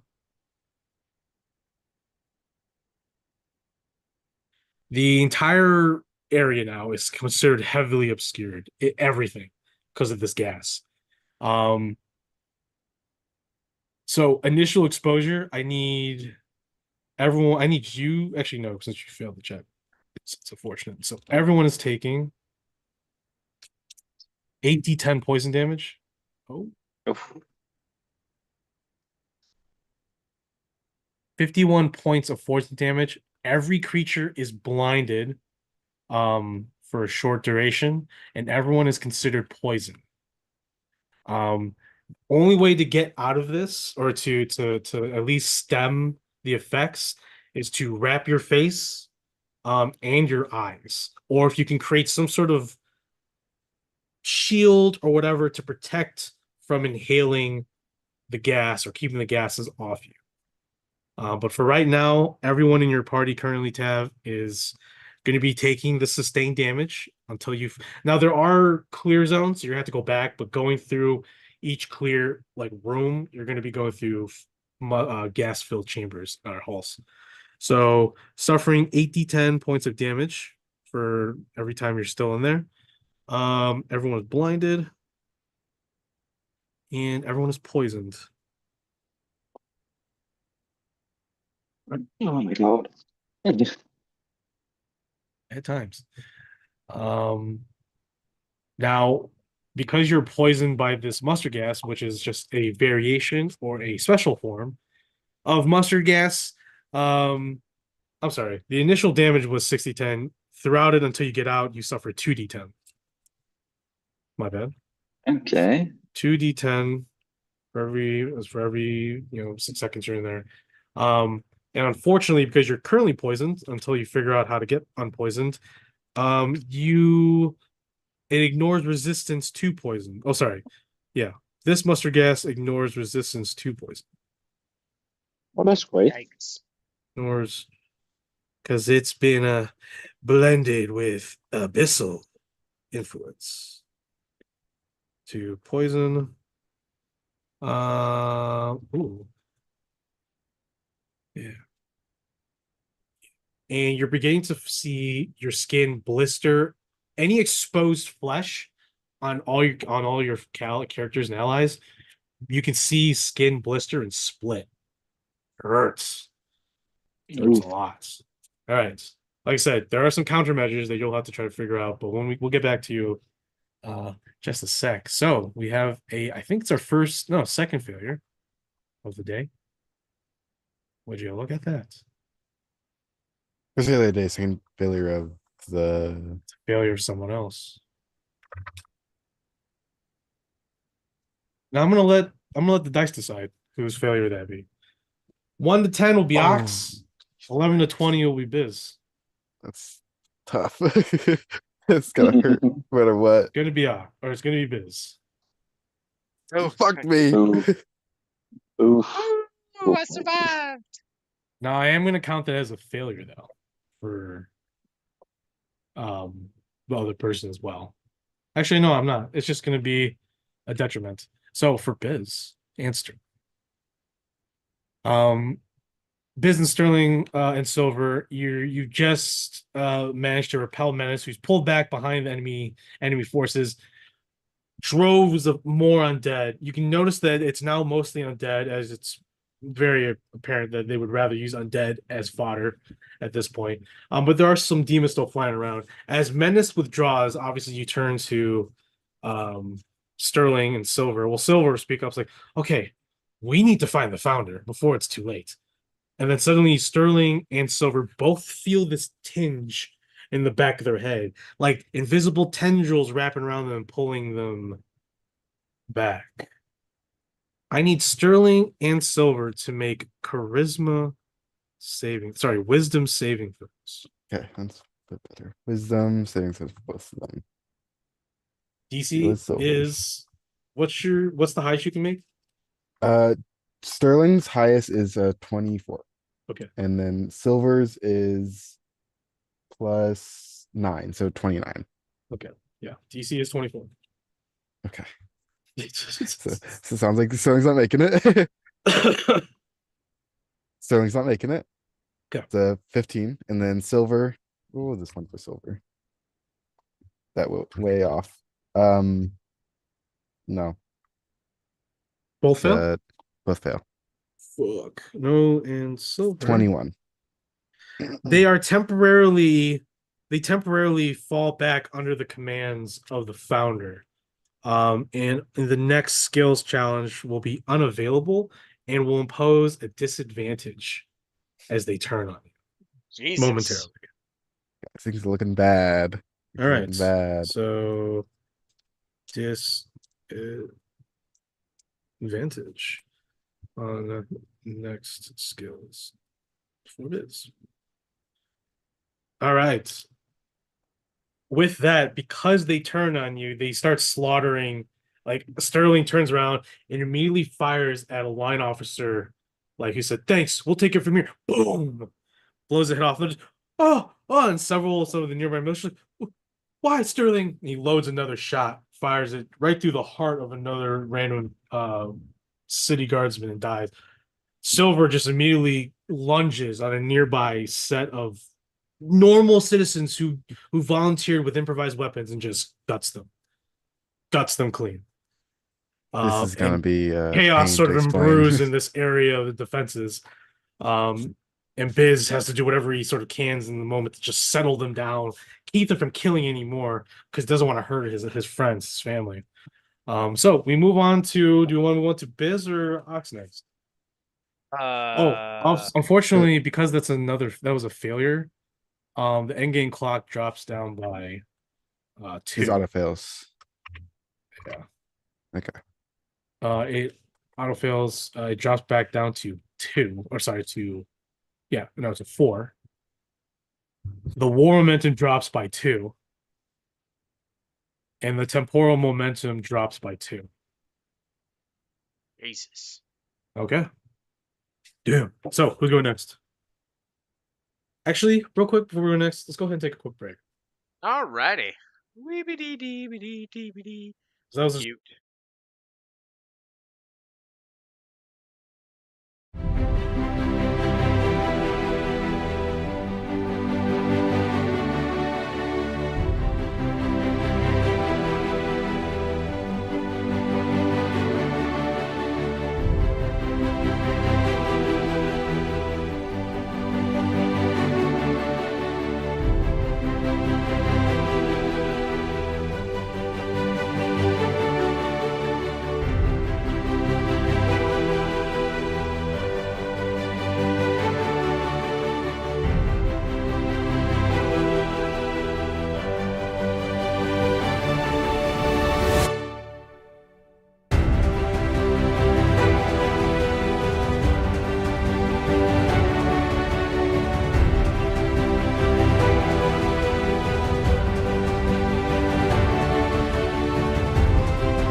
We're back, everybody. Thank you for your patience. We're just flapping gums over here. Apologies on the wait. It's really funny because he knows what I'm saying in my brain to him. Welcome back. Mike, back to you. So we return back onto the city of Miserna. Biz, Sterling, and Silver. The call, the beckoning of Silver and Sterling shatters this once probable counterattack, I would assume, led by Biz. And now his comrades are running rampant. However, they are running rampant, but they are retreating. It seems that they're being called or beckoned by the founder, most likely. Jace turns to you or jumps towards you after felling another group of zombies and says, if you need me, I'm with you. What's going on? What happened? Is the founder nearby? We aren't sure the founders gone invisible, but they Shit. are. All right, well, let's go find them.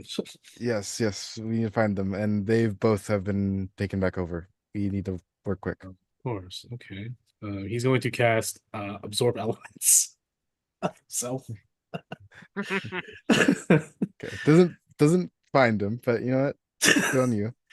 I also know that he's a sniper, so I'm gonna be prepared just in case a random shot just goes flying my way. So, what's your plan? What do you want to do here? The defenses seem calm for now. You see Barkita and Ismadia pretty much holding down the command center. You see Barkita being a stalwart leader. She raises her father's other sword because the father gave it to Ox, who I think Narzan has, correct? Ox? What? Does Narzan have the scimitar from Lord Patanos? Yeah, Okay, cool. the So, one that was given to me by what's her face? Barkita. yes. So Barkita has another sword of Lord Paganos. She's raising it up. Ismadia is at the heart of the defenses, casting spells, doing minor healing, and engaging in a majority of the undead's mostly elite. Um, Elder Key is at the rear, though, thankfully. She has built quite the natural defenses. She has summoned nearby stones and boulders to create barricades. She has closed all windows with vines. Um, she has called upon alligators, salt, freshwaters from the nearby streams or the nearby rivers, to float within the moats and chomp on any enemies that near the central keep. So it seems that your defenses are going to hold for now. But some of the soldiers nearby are very concerned and definitely steer clear of you, because of the scene that you saw or witnessed. So the founder is invisible, you said? What's your Founders plan? and Do you have a plan? Do you have true sights? This is Jace talking to you, by the way, yeah, as you guys are running. no, not anymore. No, That's just great, Biz. yeah, What do you mean not anymore? Oh, of course. the shard is gone. Yes. Good and bad, obviously, in the situation. Sure. Um, ugh. Is there a like area that all the warforged are like congregating to? Are they like moving somewhere, or are they all just kind of like dispersing themselves backwards, like moving away? The who? The like warforged, like are they all like moving to one place, like trying to? Yeah. So the frontal assault is still the primary. Oh, the Warforged. Yeah, no, they are. It looks like they are harassing or at least trying to climb the other sides of the walls of the Aga's mansion. Um, with your passive perception and Jace's as well, you notice that there is a large congregation of the larger brutes, and it looks like they're smashing into a specific portion of the wall. There's probably like three or four of them in this one section of exposed wall. They're making good cracks into it. You see from your side why it makes sense. There is a large, deep crack on your side within the interior, but it is highly sort of camouflaged by a large bush that's in its way. So most people would probably not see it, typically, or someone is not doing their job. Regardless, besides things being out of order, that's the primary reason. Um, you don't see any other. You do actually, with your passive perception, you see that there are dead city guardsmen already on the premises, which means that there already is an advanced force inside the Aga's courtyard. I think I'm gonna. Up ahead, you're about like 40 to 50 feet away from that scene. Okay. I think to try to find the founder, I'm going to. Biz Prime is going to turn himself into a like. I think Giant Hawk is probably one of the ones I can do with polymorph. Uh, and basically get Jace and Biz 3 on to get like a bird eyes view and see if they can like spot maybe if there's like movement where there shouldn't be, or like some like evidence of where the founder might be moving. Uh, trying to spot him. Okay. You're using perception, you said? Yeah, probably. Unfortunately, Perception. Biz is a lot worse than Sterling's, but Let's see, Jace. What can Jace offer you? He can offer you like divination, help you glimpse ahead of time, a little bit ahead, a little bit. Because of the events, he doesn't have his true chrono sight. Um, because events are unfolding, and also Taff with super clarity, is messing with stuff. So he still can't give you boons though. He can give you a +2 this roll, offering some sort of glimpse into the future, or a glimpse into a point where you do come across either Father Telemech or the founder, or something that would lead to it. I think that's pretty much all he can really offer okay. in terms of that. I'll take the +2. Um, who else is? Oh, Elder Kia. You can call out to her and tell her she if heard of her centuries or anything out of the Yeah, ordinary. yeah. I'll call to her and be like, Aldakia, the you're magically inclined. Do you have a way of seeing the invisible? I'm I love how it just transpired. You were magically inclined, yes. you're magically inclined. We need help, and it's been embarrassing for two powerful a sorcerer and a wizard to ask for a thing they do not have. Uh, Do you have a way to see them? It's very yeah. important. There's also a very strong monk that is invisibly running around somewhere. Just as a Uh, little warning. yeah. She will go ahead and she'll respond, say, yeah, I'll send what animals I have around, rabbits, rats, birds. Keep on the lookout for anything out of the ordinary. See if any breaches within the defenses I've created. So you get another. You actually get advantage to this roll. So you have +2 in advantage to this roll. That feel a little more confident. So Uh, DC is 24 with a +4 to this roll, this perception roll. okay, so I plus my normal +6, it's +10 and Yeah, advantage. correct. Yeah. Okay, All right. come on. That is a 18 + 10. There you go. So with that, how Yay. as you're obviously actively pursuing and looking around the premises, you do come across a few straggling Warforged minions, it's minuscule to you. You unleash a few of your cantrips. Jace unleashes a few cantrips as well and deals with them. But that is when you come across Father Telmec, who arrives out of nowhere through the shadows, unleashing a barrage of lightning fists that you and Jace both narrowly evade. Um, Maybe due to your heightened senses in the moment, or just maybe the previous experiences of training and fighting with Father Telemac, who raised you and trained you himself, seeing him now converted into this sleek, modernized, yet monstrous looking alternative form.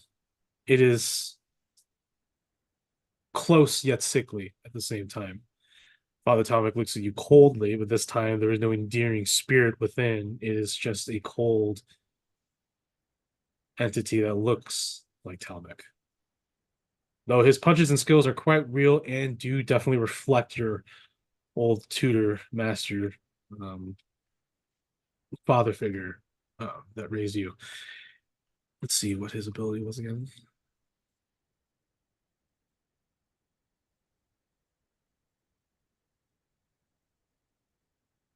He has the ability to void step.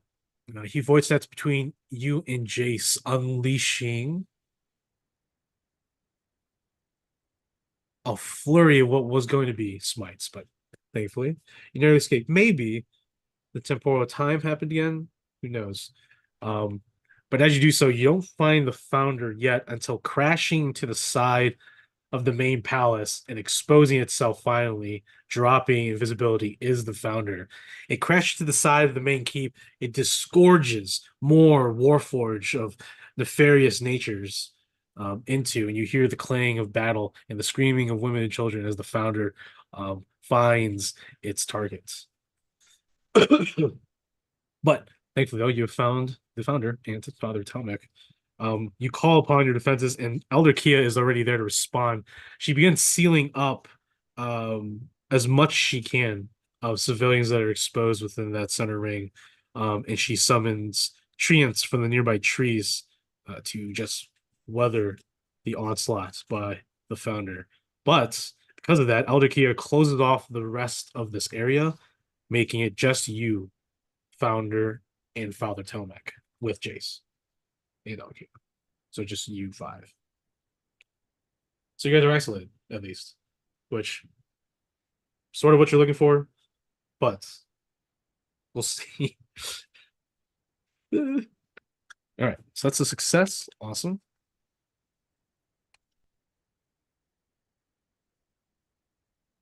And then slippage.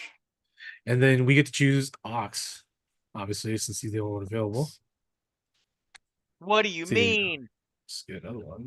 Endgame clock goes up by 2. 6. War momentum goes up by 2 as well to 4. Temporal goes up by 1. Oops. Looking great. All right. Tev. Oh, sorry, Ox. Uh, Mhm.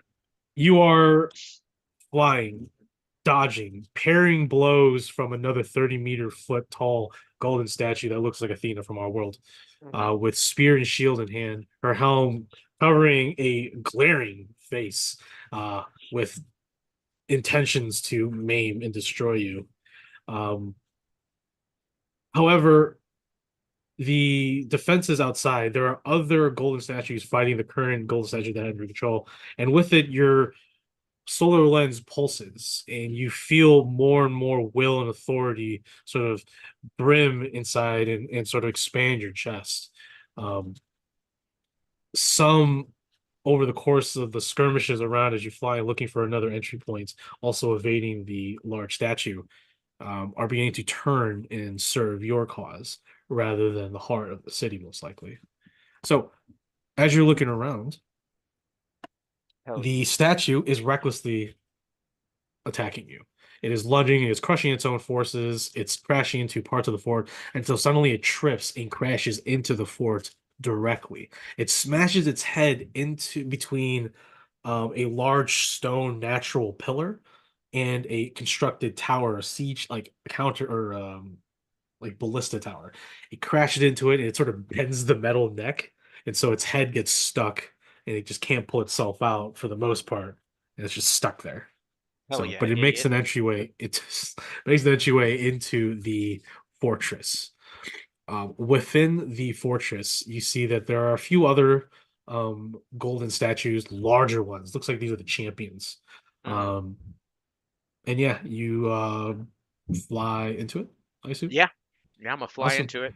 They're smashing the ground, pull out the sword, La Whisperer Knights. Did you see them ready for a challenge? I scream I scream the thing as I run through the gap in the wall that a custodian has returned to light the pyre. Oh yeah. All right. Describe how you slay these three larger, massive, more intimidating, armored, well-armed golden statues, these champions probably of the defenders. How does Ox massacre Ox, these guys? d- pure reliance on the environment. They're really big. This room's probably really big too, but they are large and lumbering while he is small and quick and agile. So he darts through legs, tripping them up so that they're off balance as he jumps up, and each one While two of them are kind of recovering, he jumps up, flies into the air, and brings the sword directly into the head of the first one, splitting it open, turns and menacingly glares at them because at this point, since the battle and fever pitch of the fight has picked up, loud whisper in the night is even louder than normal inside of his head as he jettisons himself off of the first one as it's falling straight through the second one, um, falling, going right through its throat, grabs the spinal column of where it would be effectively, and twirls himself into the third one, clean slice right through the head.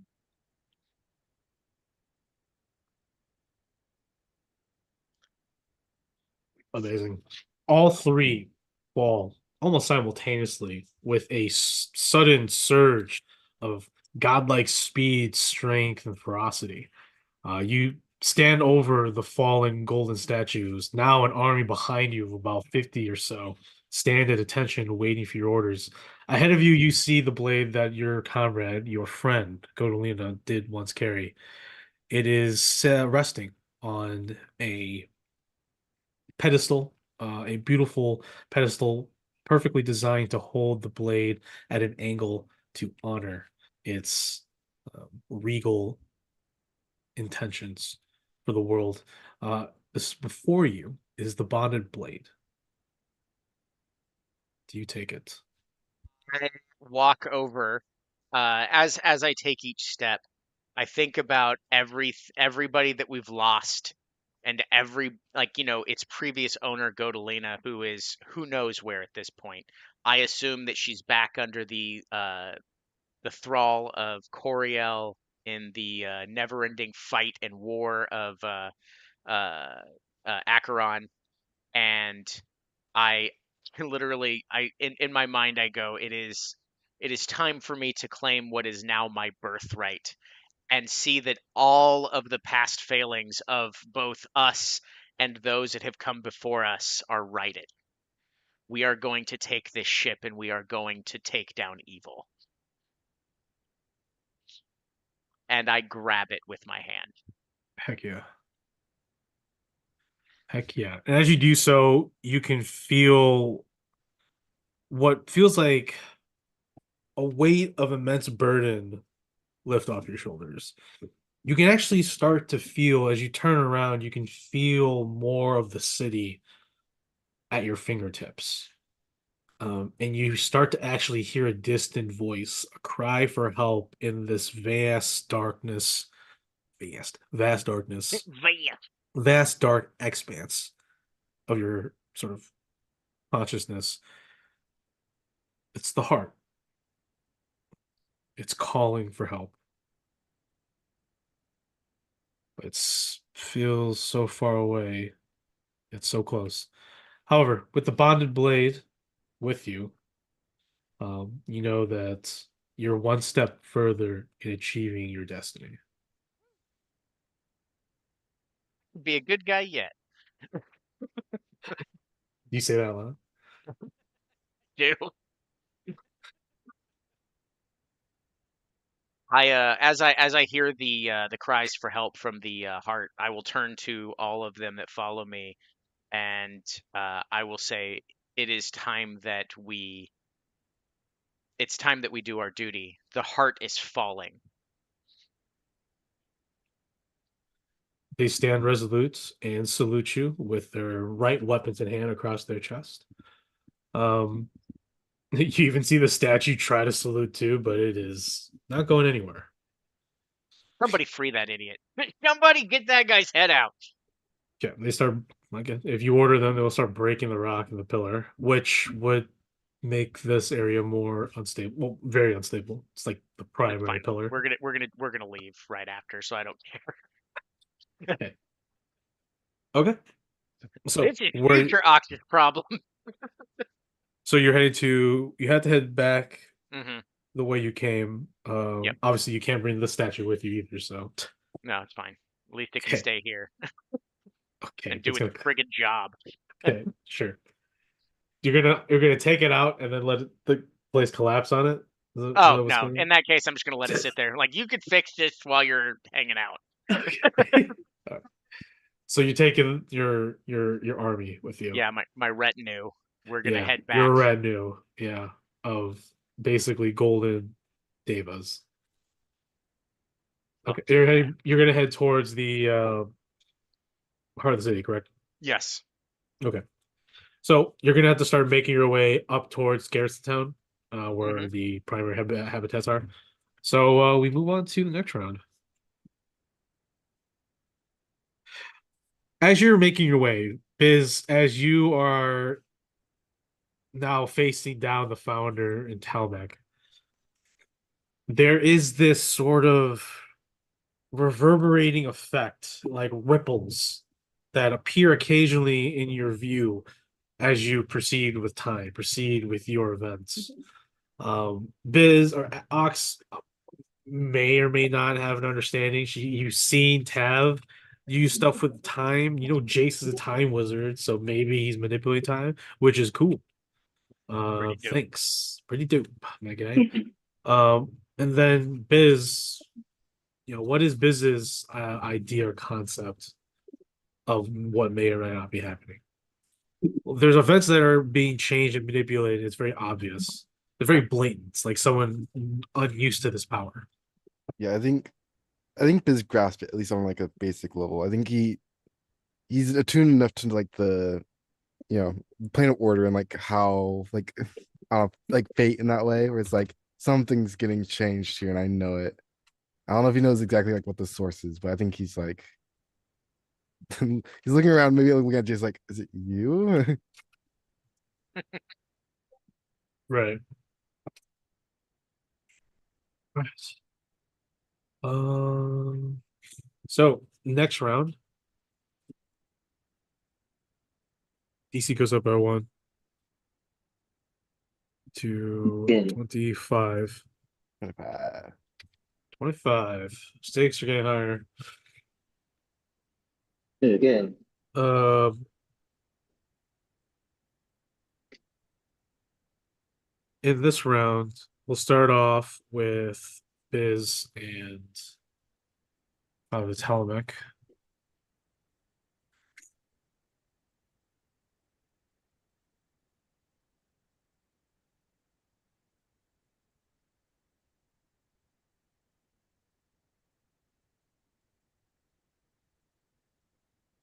Oh boy.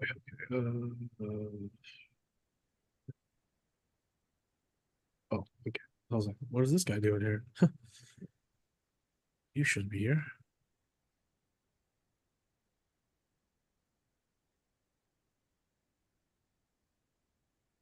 Okay. So you and Jace are standing there. Jace turns to you and says, one of us has to deal with Talibek, the other, or do we want to both deal with Talibek? As this, I felt what you could do before. Quicker we take him down, the better it's gonna be.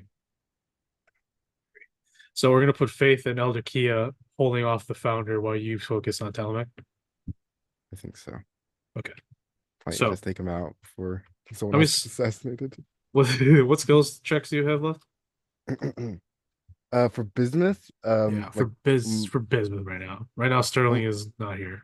basically all the big ones. I think I did Sterling for. I think I wrote down what I thought I did. Yeah, I don't yeah. remember exactly what it was. That's fine. I We'll just think go off I'm there. pretty sure I did stealth Yeah. last session. I did the deck save this session. Okay. And then I think I did acrobatics for Sterling as well last session. Yeah, I think so too. And then I just did perception. So I have everything but those four. Um, Okay. Well, Father Tomahawk's gonna seize the initiative first, as he is always the one that does. He will unleash a channel divinity. As an action, he calls and unleash a burst of absolute domination that he calls upon from the founder. All creatures of his choice within 60 feet must make wisdom saving throws or be paralyzed. oh Creatures no. that are already frightened or restrained automatically fail. Yeah. So Well, I don't know if I'm getting the dirt here. I have a +1 or was it Jace, charisma or is it const or was it's a it wisdom saving wisdom? throw. Yeah, So +1. Jace has a magical item. He can further a reroll. But I'm gonna confer that as to advantage instead. Okay. So Jace can use that for you. Um, I but mean, other it's I than think I'm assuming it's like a crit or nothing, right? DC Plus, 18. isn't it 17 or nothing? 17 Yeah, or not? yeah, for you, yeah. For Jace, actually, I should look up Jace. Um, Jace, where are you? Jace has a +10. Okay, so he's probably good. Yeah, we'll see. We'll Just see, don't roll man. shit. Just don't roll We'll shit. see. But before we get to that, let's see. You also have You know what, I can I don't we know. didn't roll for.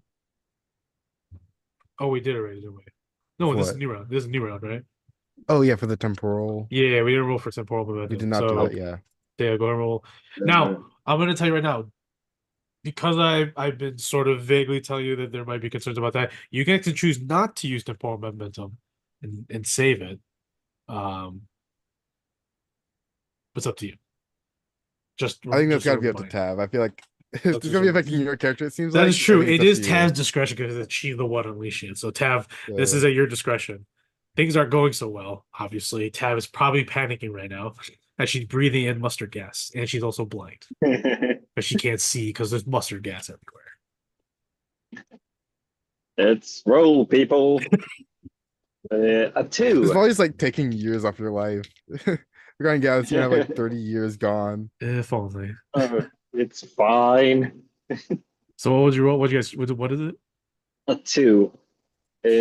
Staggered present. No, that's On a good one. PCX with advantage, and on the PCX with Yeah, disadvantage. pretty good. That's pretty good. Another PC exploitation with disadvantage. It's pretty I good for thought I some shouldn't people. take that because I already got advantage from Jace. Yeah, so you don't yeah, you don't have to obviously use it right now. So, cool. If that's the case, then that's been dealt with. I don't know if there's any other. I don't know if there's Um, any other ways. Let's see what else Chase has. Can he yeah, I was gonna see if there's anything. I'm already doing that.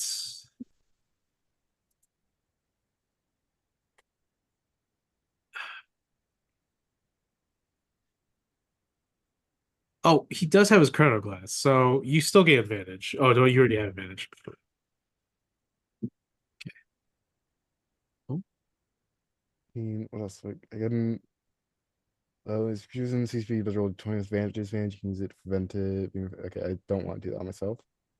Um, chance of order doesn't affect this because I'm gonna still fail it if I do get out of 10. So I don't think I have anything that can save me here besides just rolling good. really good. Okay, let's do it. All right, With advantage. with advantage. Well, I'm about to be 17. All right, no, 10 and a 5. 10-5. So 11. Oops. And 11 then total. 11 total and Jace. Now I'm taking average though. Both of you. Okay, Oh yeah. But I don't know if that's I have I no don't know idea if the that. math and the math on that. Yeah, I have no idea how that maths out. So The math is great. I see it It, mathing it's before what my is it? eyes. It's you pass. 34 divided. Wait, Like hold on. right. 23. I It's think it does 11. pass, right? It's really cool. It's Yeah, it's like it's does it pass? 28.5. It's like 28.5, right? Yeah. I 29. I'll go with you. I'm not very confident in my math skills. I think I'll trust you on Oh that. no, what am I doing? That's fucking terrible math. I have no idea. Oh my God. What'd you roll? I rolled a Who? 11, Okay. and then he rolled a 23. 23. 23. Be 17. You failed. We were one off. Oh, You're one off. That's crazy fun. All right. So you both are paralyzed. As Father Time calls on divinity, unleashes this absolute domination, I think it was called.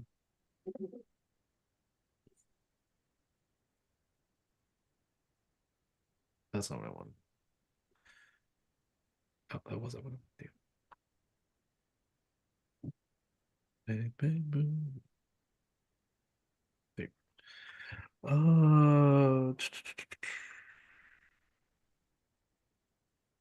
Yes. And with that, Father Telemach is going to strip Jace of his chronoglass monocle, taking away that advantage. What a dick. And then he's going to take away something from Biz.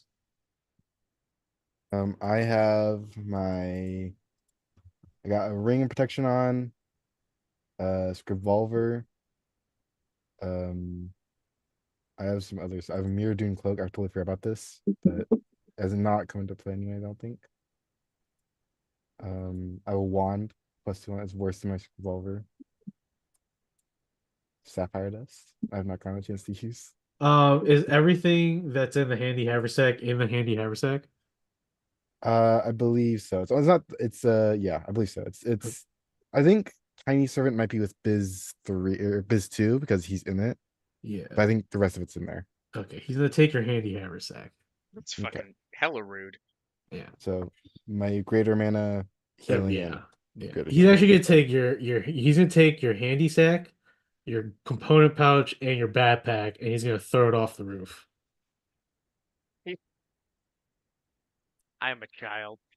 Yeah, so he just threw all that out. My sapphire dust. Yeah. And then Taking your for handy sack. That's the and first spell I literally never cast. I had that since I made the character, and I got yeah. casted it once. Yeah, he's actually gonna go ahead and yeah, just take that, and then he also took off of Jace the Chrono Glass Monocle. Ooh. Oh, he can't take that from him. That's funny. That's all he can take is the monocle. At least he can take that. Okay.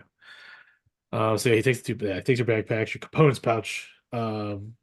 Takes that. Just throw. Yeah, he does throw it over. He throws it to the side. Throws it away from you. Probably about 10 feet away with the monocle, just to make things difficult.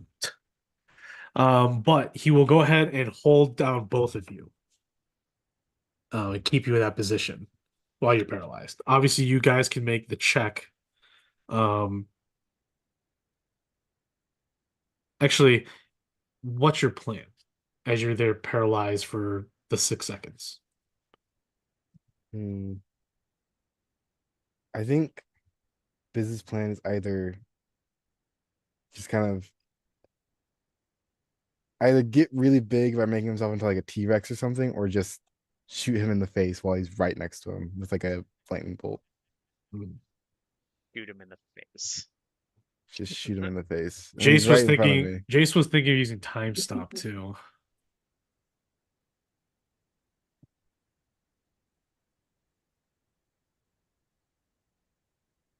But he it wouldn't.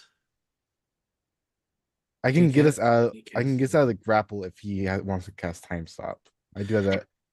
I have vortex warp. I can get both of us as long as I have a. Rehand. I only need a hand free because I can settle spell it, so I can just. Does it need components though? No. Okay. Yeah, you do have your hands free, so that's actually very key. So your I can plan, just if you want to, once help you us out. pass this wisdom save, Is it a continuous wisdom save every turn? yeah. Okay, I'm stunned forever, guys. There's no chance in hell I'm ever passing this. I have to roll a 17 on the dice. You can roll a 17. Don't say that you can't roll a 17. You roll a 17. Yeah, but Hey, I'm gonna whoa. I'm Yo, gonna get says pummeled. Mr. I've rolled 5 nat 20s. I just rolled a 5 and a 10. I'm not gonna feel too confident Okay. anymore. Okay. Okay. Listen, if I roll a 20 next turn, I'll feel a little bit better about it. But right Okay. in this moment, I'm pinned to the ground. Okay. So I'm thinking with Jace, he could use time stop. I could also or just. Oh, that's he fine. can use Hold Monster on Well, that's what I Talamek. was gonna say. I have Dominate Monster. If I Ooh, want to Dominant just take Monster's him good too. over, So you want to do that instead? I think maybe I can just Dominate Monster, and then I can force him to help us if Actually, it hold works on. out. But it depends on I don't know. It depends on what he has to stop that. I don't know.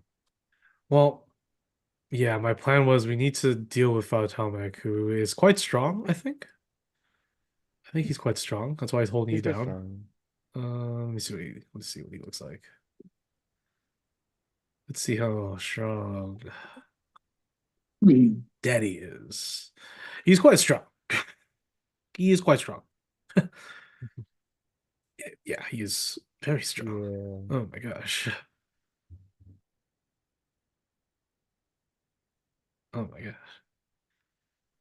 gosh. Yeah. Okay. First let's see if we can make these wisdom save throws. Okay. Because if not, this next I'm skills not. challenge is gonna be very bad. I'm not making this advantage anymore. No, not anymore. Okay. Come on. Come on. 117. 18. Okay. You know what? That is even better on me. He rolled an 18 too. Hey, things are looking up. He's looking up. And I think you guys passed for sure. Well, 18 plus 1, so 19 for me. Okay.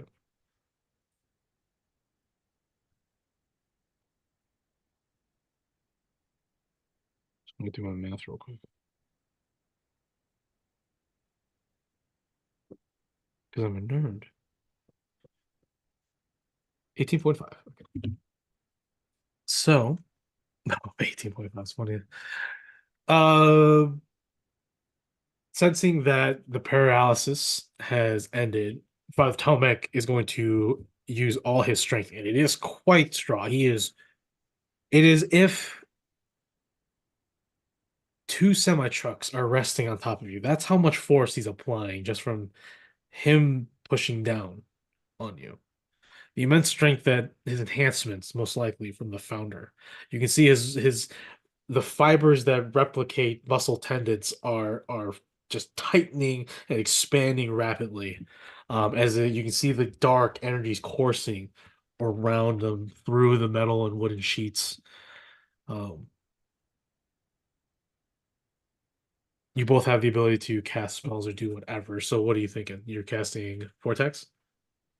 Well, what does he want to do? Do he wants to time stop or Well, he can only do any stuff in time stop, and there's very few things he can do in time stop technically. it's either I vortex warp us out or I dominate monster him and try to get him to work for us, which is a little scary because if it doesn't work, we're just still pinned. And Exactly. So it's better that we just escape.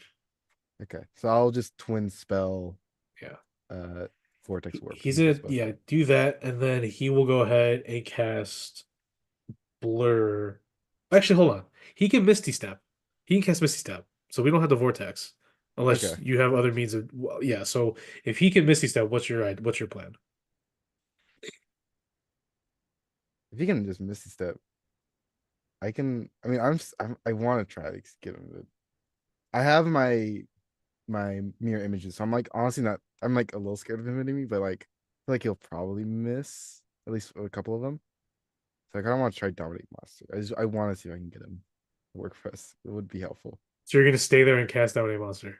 Yeah, like I'm Okay, gonna like try to grab his head and cast gotcha. dominate monster. Okay. Uh, it's a. This I roll is will. going. Yeah. What's up? I will also heighten spell to make him have disadvantage on the roll. Sure. Awesome. So Jace will look. He's like, "Are you sure about this?"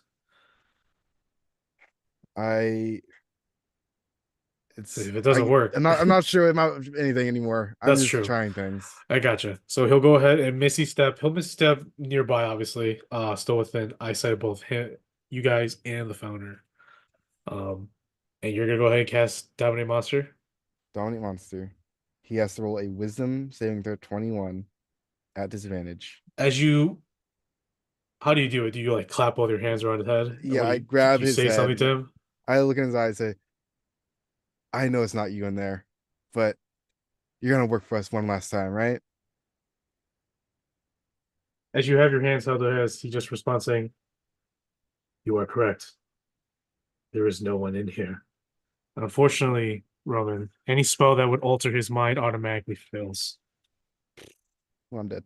As he the founders as because of the founder's neural domination over his soul and Okay. mind. I'm gonna cross that 8th level spell off my sheet. And we're gonna move on with I'm that. very sorry. Very sorry. Very sorry. Very tragic. But that will mean that this next skills challenge will be a disadvantage for the roll. Um, as you push down, Jace will go ahead and cast. Can I cast Missing Step on others? No, it has to be myself. It has to be yourself. Yeah. I believe. So he will go ahead and Honestly, at this point, if you can just shoot Telemech, it's probably for the best. shoot Talmac. Yeah. Okay. Because if we can just, I mean, at this point, it's either kill him or we die. No, I can't. No, I know I can't get him to work for us.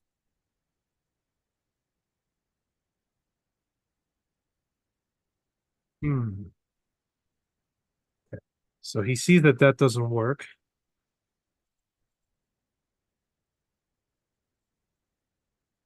So he's gonna go ahead and cast Hold Monster. At least he can hold him while you can escape. That would help. Yeah, I mean, He has a I DC think 21, so I'm gonna see if this works.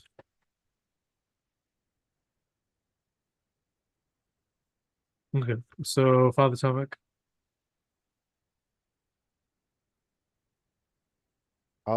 actually I'll wait for you to roll it. I can do that after the seats. This is a +10. He has advantage on all saving throws within 1 mile of the founder. He is 45 feet away from him. I Advantage +10. will restore order. He'll roll it straight. Okay. Very good. DC 21 though. DC 21. Yeah. Father Atomic is held. And before he's held, he looks straight at Jason. Jason's like, holy shit. Bitch, you need to get out. We need to go and deal with the founder. Brad, I don't know. Just get out of there. So you're gonna squeak your way free because he can't push down. As that happens, the founder is going to now turn his attention, uh,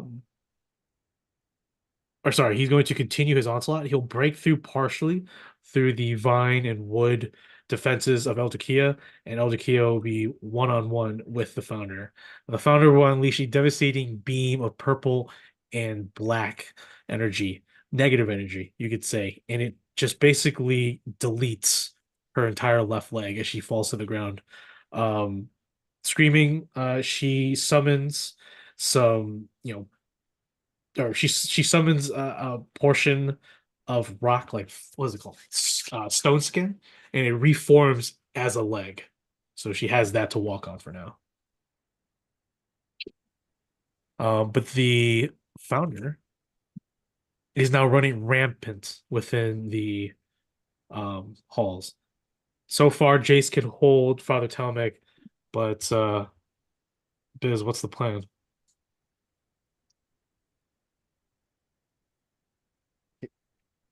We're inside a building right now? Like You it's are in the courtyard, so there's in the walls courtyard. Okay. surrounding you, and in front of you is the main keep. You could say the mansion itself.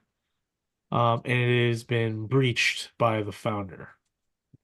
And behind like the founder's like moving in. Is there anything behind the founder? Is like other No, troops or is you it are just behind the founder.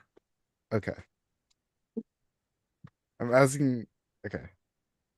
I'm about ready to drop a meteor swarm, but I'm just trying to get a grab on like a grasp on like if I drop this, am I gonna kill like Elder Key or something, or if I like am I able to do this in a way that's like gonna actually help us and not fuck us over again? So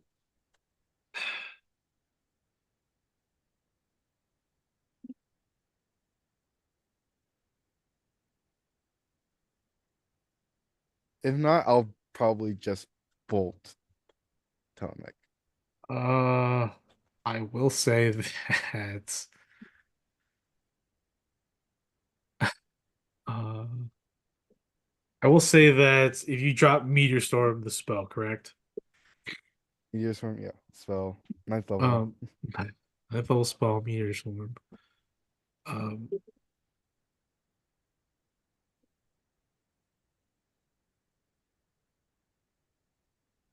it will definitely not just affect the keep; it will affect everybody defending, pretty much. Um, So it sounds like a bad idea. Let me put it's it that way. definitely not a good idea right now. Sure. Obviously, it could be an idea later down the road. I just I'm want to not blow. gonna I deny honestly, that. I just want to blow out the founder.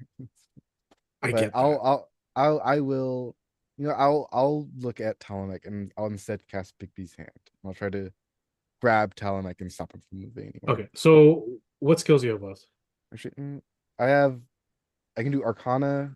I have all of my charisma spells. I think so. Okay. Jace I'll. is gonna go ahead and yell to you, say, try to figure out how to destroy that thing if you're gonna use Bigby's hand. Do you have Arcana, you said? I have Arcana. I have an invitation. I mean, I have all the skills. It's just like Okay. my best ones are like my charisma, Arcana. which is not very useful in a Oh, it's battle. charisma. That's right. Okay.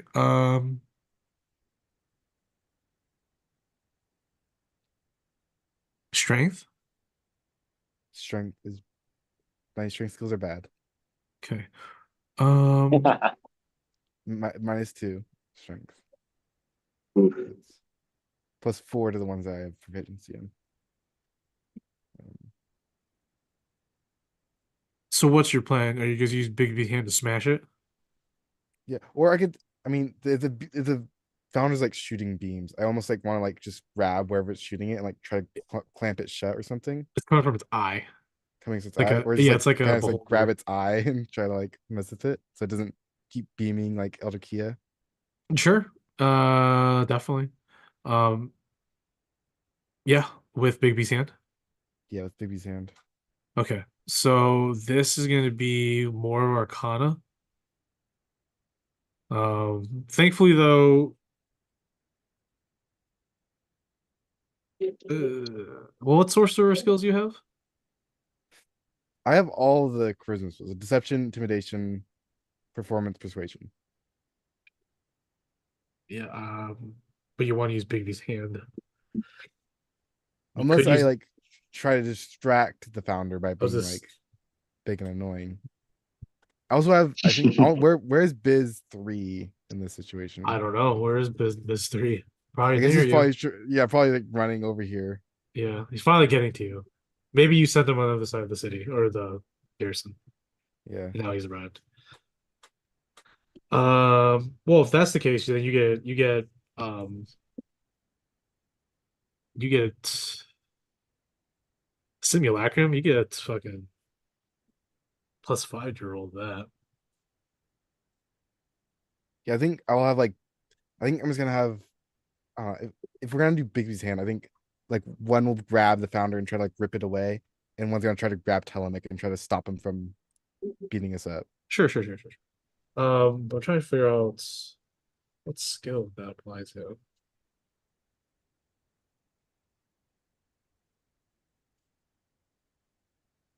Is your intent to defeat it, or what's your intent with Bigby's hand? My intent right now is just to like stop them from Okay, killing everyone, okay. like slow them Then down. we're gonna go ahead and just use intimidation then, Okay, because you want to get its attention. So go ahead, +5, so it's a +16, so that's 16 total. All right, but disadvantage. disadvantage. I'll do my uh restore balance on myself to make it straight. How many times can you do that per day? 6 is the second time I'm doing it. Gotcha. Oh yeah, sounds good. That's a crit. My dice slow me again. We had a bad moment. I so is it what, a 36? 36, yeah. So, how do your simulacrum and Bigsy's hand stop and cause it to turn its attention back onto you. I think Biz gets the hand and like almost like grabs into the eyes like socket almost, and just like starts pulling it and like pulls it so far back it kind of like rolls on its back and like forces it to face Biz again. And And as you do so, it turns to you. It's resisting, obviously, but then you hear it now in your head again. It says, "Good, both in one place." And he's going to chomp down on the simulacrum. What's the AC on the simulacrum? it's the same as And me as so he's the 12. same stats, like health Or wise. it's 11. He has he's actually incredibly low on health. He has like 12 HP right now, something like that. Oh, so he is automatically gone. But he does have mirror image up. Oh, So that so I do have to roll affects. it. It does, yeah, it's a let me find the how it actually exactly works. Um I have 3 d6, which I do. If you must roll an 8 or higher, or no, hold on. If you have 3 d6, you must 6 or higher to change the attack. So if you I guess I roll it, or you can roll it. It's the if you roll a No, you 6, roll it. No, you roll it. You have to roll it. okay. I'll roll on roll 20. It's a 6 or higher, I don't get hit Gotcha. for the first one. And then the one of them go away. 10. The one of them goes away. Yeah, one of them goes away. Awesome. So, perfect. But yeah, he's there, not really restrained, but you are forcing him. You're punching him. You're pulling him towards you, toward your simulacrum. But yeah, that's a success. So you have slippage, right? No, you have We have the one that gives advantage to one person, disadvantage to another. yeah. So who is getting the disadvantage? I think it's up to them too, right? Ox, Do right? I was advantage. kidding. Stagger presence. So someone has to act immediately with disadvantage.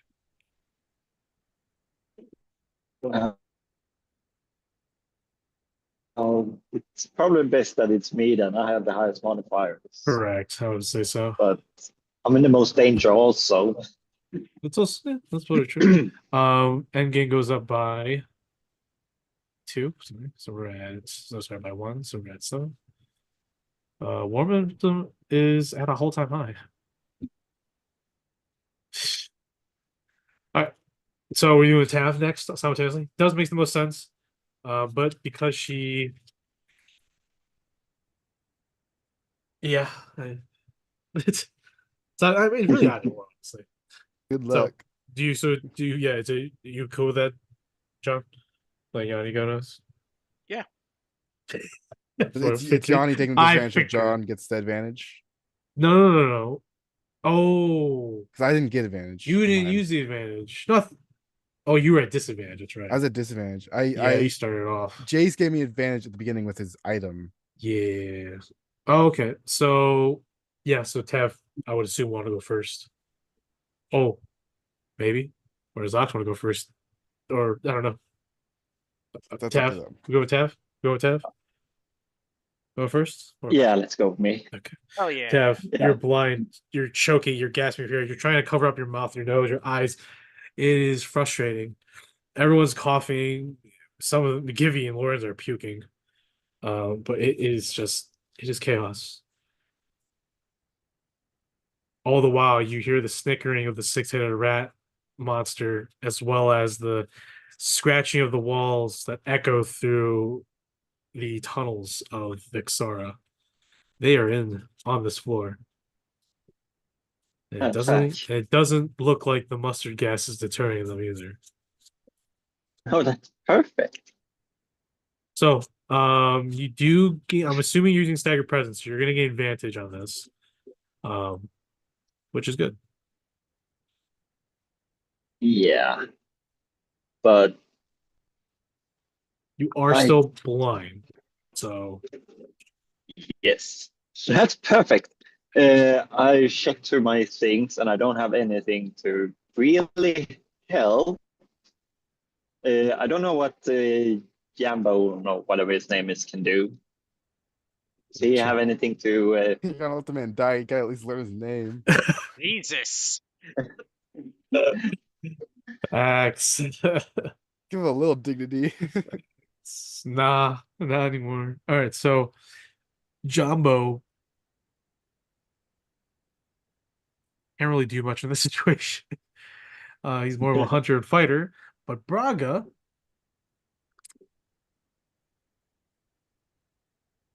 oh, he can use Earth Breath, which he is basically like a force push. It's a recharge. So he can like clear the mustard gas Perfect. in the vicinity. Not completely, but in the vicinity. In the Disperses it. vicinity.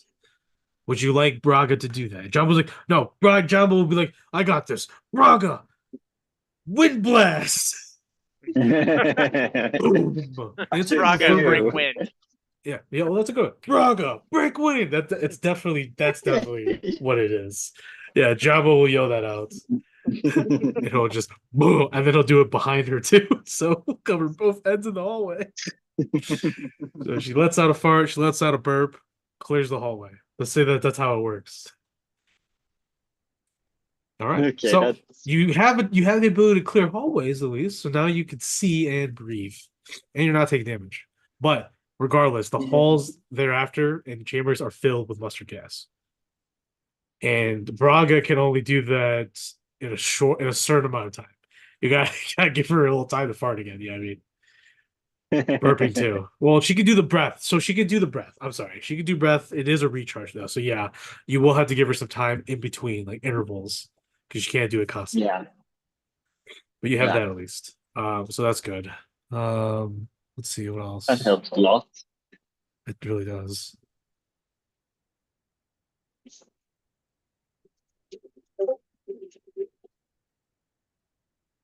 Okay. So with the ability to see and breathe, Vixara and the six-headed rat duelist are upon you.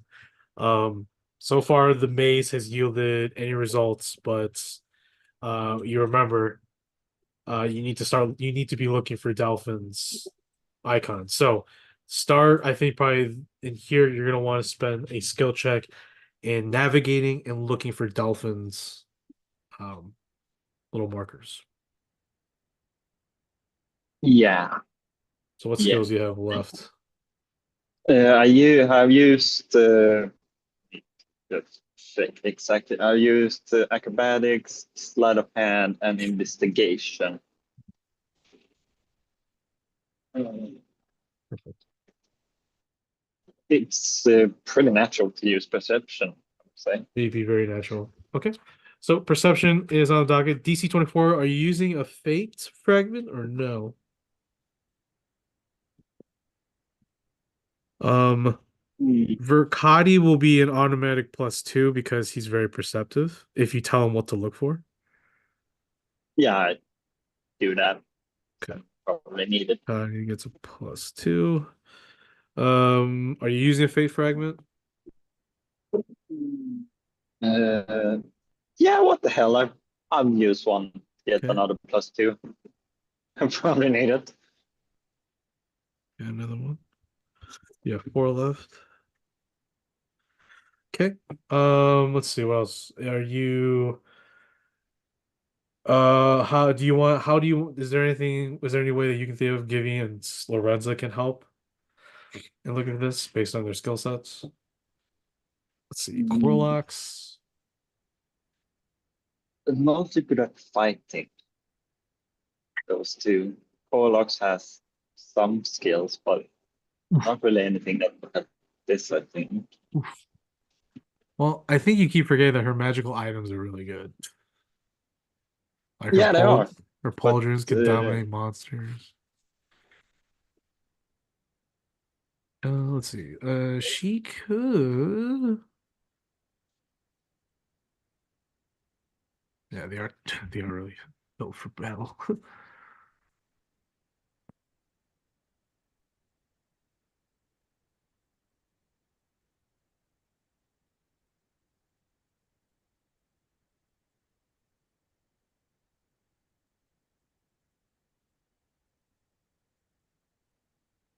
She could cast Legend Lore. Full makeup Legend of Lore. the full makeup of the full makeup of the see if she can recollect anything of this place since this is ancient. Could be from a story or ballad. Um,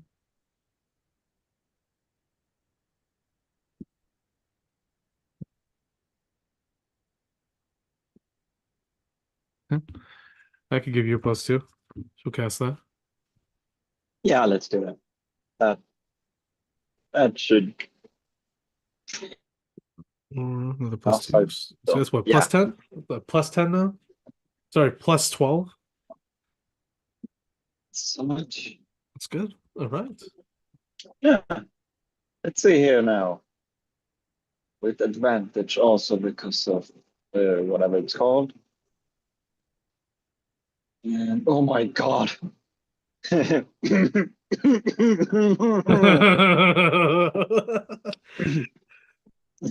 What's the roll, Abby? 11. 11 plus 12. So 23 23. at least. Uh, Oh god. You should have eaten some more of that stuff. Then I get advantage. And I already had advantage. Yeah, you already had advantage. You can't get double advantage. So unfortunately, that is a fail. Holy crap. Oh god. It takes time because you're moving all at once and you have to because it's the only way to clear hallways. But that makes you prime targets for when Vixara and the monster creature, rat assassin, can make their move. And when they do, they appear on opposite sides of the hall, waiting. Oh And fuck. then they strike at the same time. As they strike, they damage. For damage. Um, Rakati is taking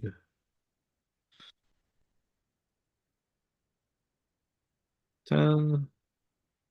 Don't worry about keeping track. I'm just rolling for myself.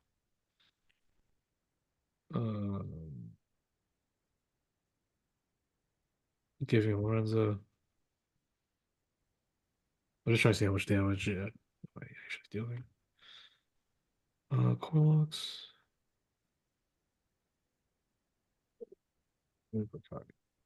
Okay. For you, Tav, you're taking the brunt of it, I assume, because you're the most skilled swordsman out of anyone here. Yeah. Okay.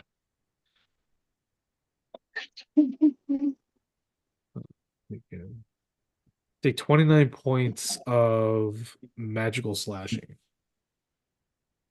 9 damage. Okay. Oh shit. I said press it twice. There we go.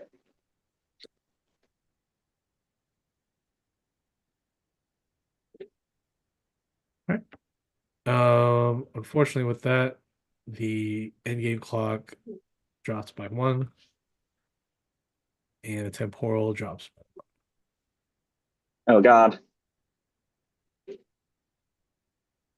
2 failures. Three more, and you're done. Yeah, 3 more, you're done. Oh god. All right.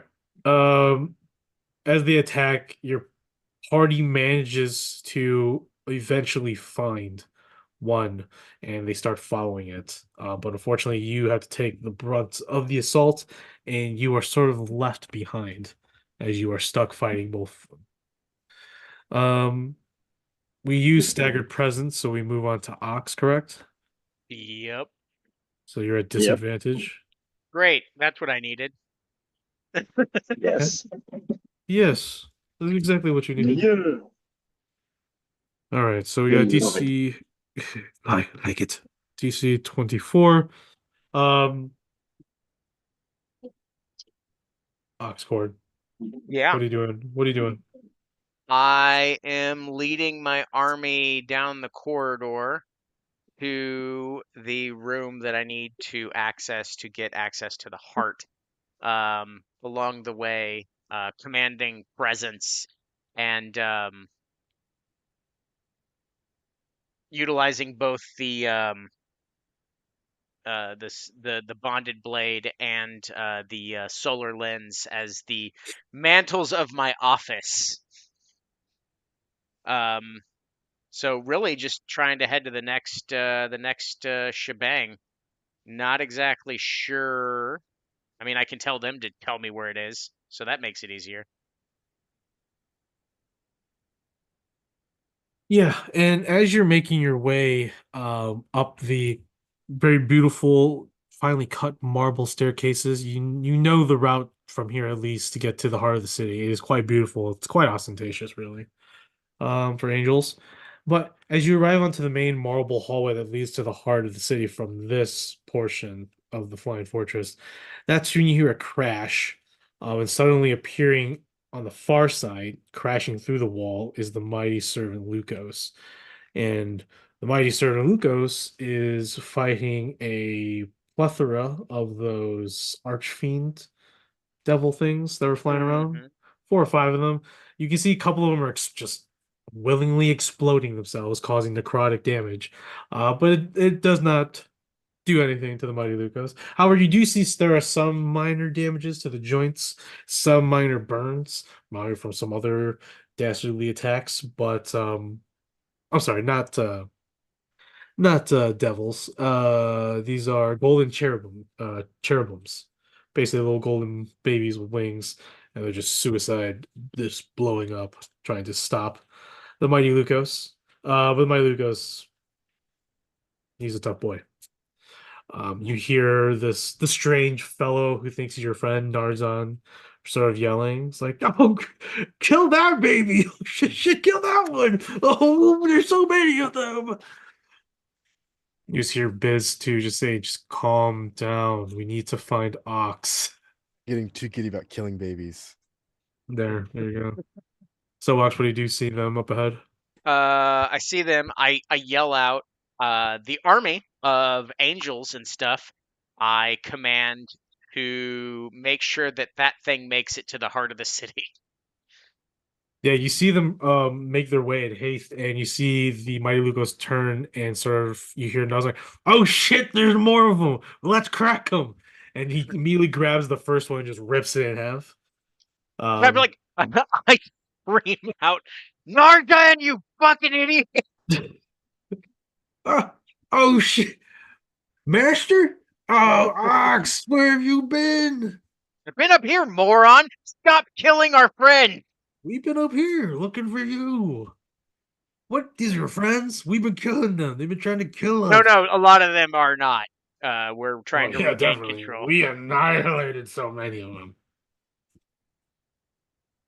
Also, that keyring guy is like not too far behind us. All right, well, that guy's a problem. Hey, why don't you Um, send these guys to go find them? it's like something a traitor would say. We need an army. Okay. um, I Damn. will. I'm Jesus. I'm considering it because I mean I need the Jesus. clearing to be held off while we get to where we're going, but also I'm willing to let that curing come in, and so we can just beat the hell out of it. Fair. Fair point. Um, let's see here.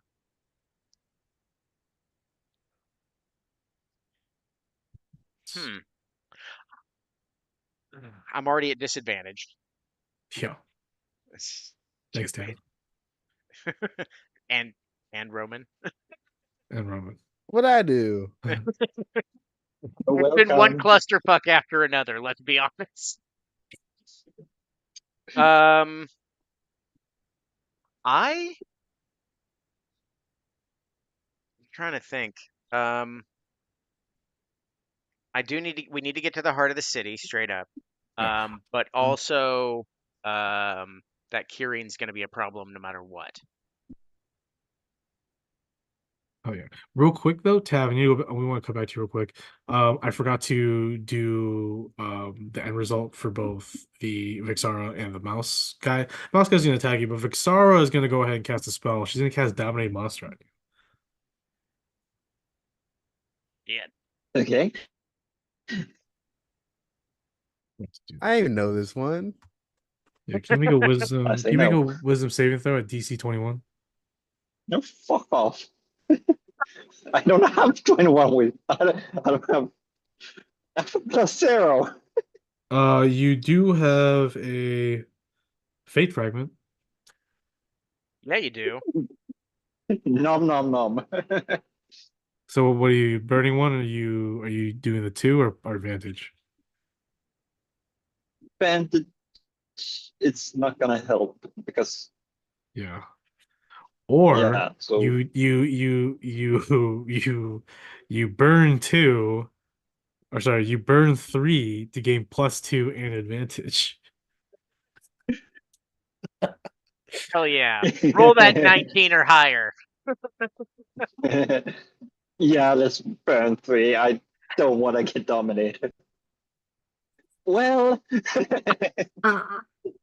not in these circumstances. Let's just say that. Okay, go ahead and roll that real quick. This is a family stream. Okay. Yeah, right. Yeah, right. Oh, that's an 11. Damn. Damn. Okay. You are dominated, and Vixara tells you to continue on your way. We'll be right behind you. Okay. So you will do what you were originally doing until otherwise. I think you can repeat this save, I believe. Oh Uh, no, it's Dominate Monster. it has to be You get to damage, I think, first. yeah, Yeah. you get a repeat save on damage. Yeah. On the plus Crazy. side, you're walking through stinky shit, so No, you know. remember she's following the path of her comrades. Oh yeah. Well, it's been nice knowing you, Oh, Tav. God. Nice knowing her eyes. Oh, God. Oh boy. It's catching up to 1 hour though. But yeah. Oh wait, hold Yeah. on. Hold on. No, it works. Okay, never mind. Oh boy. Oh, is it basic commands? Oh, it's basic commands. So I'm gonna say follow your allies. Follow your and yeah, follow your former allies. Okay. But she can't take full control. But she can't take full control though. So Oh, God. Cool. Oh, God. Oh, God. yeah, she can take complete control of her. So she's gonna be following the back, controlling. There's nothing you could do about it, Tim. Yay. All right. Ox, back to you. I'm sorry. Yeah, no worries. I am not sure what to do. So you make your way towards the door soon of what is the heart of the city. This large, um, golden and silver wrought double doors. Think of like an ancient blend of like fancy elven type of architecture, but it's made of solid metal. Mhm. It brims with radiance still, but you can sense an emptiness on the other side in a way. Great. So I want to tell the mighty Lucas to What do you need, boss? tear down Work, that work. tear down that door, and the rest of us will mount a defense for when that Kyrian inevitably shows up. I am Tarzan, the Great Door Kicker. Bam. I hope Um, one day Ox under his breath goes, I hope one day somebody remembers his name. so he kicks the door. It dents really bad, and he retracts his foot and he just punches, and it breaks the door wide open. Completely inside, you once remembered a bright, luminous, pristine chamber of tranquility and power. And at the center of it lied a floating regal solar of bright Point yellow and white energy. point of point of clarification. Ox has never been here before. The other people have. I was stuck in the throne room. I think Narzan was here. Oh, well then Narzan is Oh, no, definitely was Narzan confused. here? Um, It was Rakati. No, it was not. It was Riccati and Biz. Oh, and Yep. Narzan. Wasn't the Mighty Lucas with you, Biz, when you went to the I think Biz might have been pretty alone when he Okay. did that. That makes sense, actually. All right, my own memory is failing me. So, anyways, it was once then, formerly, what Uh-huh. should have been. It is no longer. It is dark. It is dreary. It seems like the stone has aged or has been coated in a dark black soot. The walls itself, too. The hanging lights of bright yellow crystal now dim to a dark purple. And at the center is a floating, no longer bright and well, it's still bright for the most part, radiant yellow and white, androgynous humanoid male. Now is this shadowy gray and black with tones or motes of purple here and there, of flames that wreath around them. And he looks up with gaunt, sort of tired eyes. You look at it and you remember the hearing the voice and the power and the authority that came with the voice when you spoke with it. You know, you felt the strength, the power of this mighty bastion of light. But now as you stand in this dark chamber, the room filled like a cold void, this still flame of darkness, solar radiates with power still. But it's sort of is as if you're seeing it's like what's underneath that bright, luminous form. Feel the tired, the exhaustion, the weight of service, the weight of duty. You see this weathered entity. You feel and sense the toll of service this Solar has endured. The mighty Luco steps forward. Oh man, are we fighting this guy? I just look over and I go, no, you're relieving him of his duty. So Biz Simulacrum 2, you know the general theory. It can be replaced, but you need to figure out how and why and quickly. Because if we can restore power to the city, it would just make your jobs a lot easier and force the final confrontation finally. But this is a very precarious process. From your understanding and talking with Briz Prime, replacing the Solar is easier said than done. Intricacies of this construct that you're in, this Lukos, being among the 13 salvation eggs, these things created by whoever, maybe by the creator gods themselves, maybe by the god creator of destiny, were left behind and always appeared when crisis was at the doorstep or was upon the world. There needed ready. What do you think, Biz? What ideas do you have? I mean, um, I mean, when I hear like replace the heart, it does feel like physically replace, but I don't know if that's correct.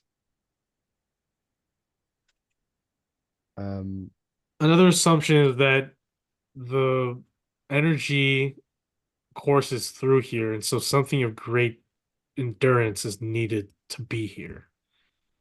The Solar is a prime candidate. It is both living and both enduring. So the mighty Lukos is a perfect replacement because it is artificial. You don't know whether or not you and Narzan need to be here forever, but you know what I mean. But all you know is that the Lukos is just going to simply replace it as a part. What happens with the Solar afterwards, you're not sure of.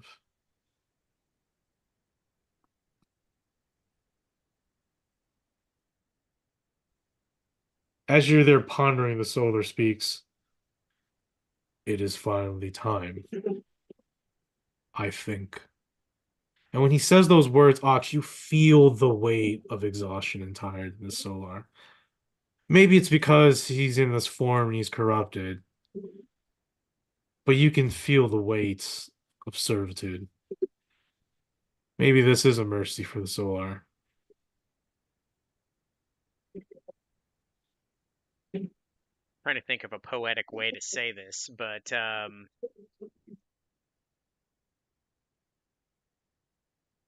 just so I guess since I'm gonna need some sort of skill check either way. Oh, real quick, around Yeah. his neck, the most vital piece of all this, the reason why he's corrupt. Hanging around him is a vile, sinister artifact. Um,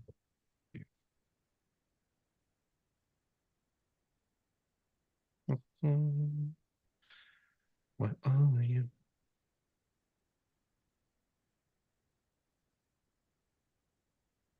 Around his neck is this barbed chain um, pendant. When it hangs in the wind or a breeze moves the dangling chain, it sort of rings like faint bells.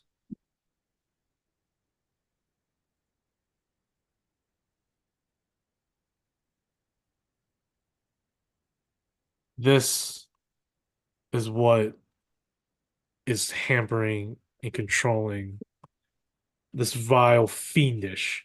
It reeks of curse magic. Whoever the Hippos corpse was that put it on the Solar, that is where it is from. Hmm.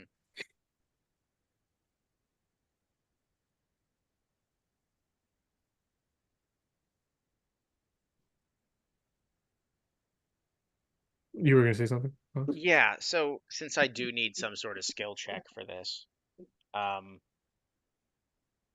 I'm guessing. I mean, I know that this Solar is corrupted, and even if we get rid of this thing, it's probably there's too much damage done. So what I'm thinking, and I want to try to figure it out, is I want to utilize the power coursing through me that is still remaining within the city at the moment, with the lens and the knowledge that it generally granted me, as well as the increased power from the bonded blade, to see if there is to see if there's a way to either mitigate or destroy this artifact that would give us the time and the solar, the energy and wherewithal to help the transfer of power take place to to the the mighty servant, or the salvation egg, as it were. And I I already know that this is going to suck, but I want to use I, this seems like a survival tactic, to try to figure out how best to remove this or destroy it while not ending the Solar's life immediately. I will say that that is quite difficult to push. Hmm. It is a complex lattice of an angelic magical system. Hmm. The Solar floats, but around him is a circular podium. There is a once brimming and clear crystalline lattice that surrounds the Solar. It pretty much just guides and flows the power that has the magic around it. However, there are angelic glyphs and markings that indicate magical points, nodes of power and circuitry. Would that Because the Solar is so intricately attuned to magically with the entire foundation of the city, it's not just exposed wires and unplugging an outlets.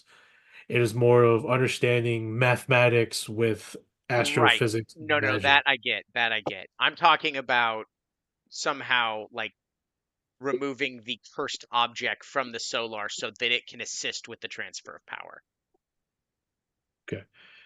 You can approach the Solar is not aggressive. Hmm. But as soon as you near it, you can feel this weight. this pressure from it. This item is a mass of interlocked obsidian chains fused around a jagged core of blackened celestial metal in abyssal runes, true curse script, not spell glyphs, crawl and rearrange themselves constantly throughout its surface. As you approach, the air tightens as if under judgment. Um, Feathers blacken at the edges, light bends inward, and the distant bells anywhere toll. Um, it is obviously quite opposed to you since you are a representative of light. Hmm. Um, Removing it is like touching hot metal. I know that you are strong, you are brutish, but even as you pull, it's like lifting a mountain. Well, I am running around with two ridiculous swords. I didn't plan to remove it. I planned to destroy it. Sure. Um, so I don't know if that would be either a survival to try to like figure out the best timing or the best approach method, or maybe perception to see where the best place would to be to strike this thing to weaken it to the point where we can get what we need to move on to the next step. The only other thing I have for this is nothing that will hit a 24. Um, so I mean, other than just like, yeah, all I've got other than that is brute force.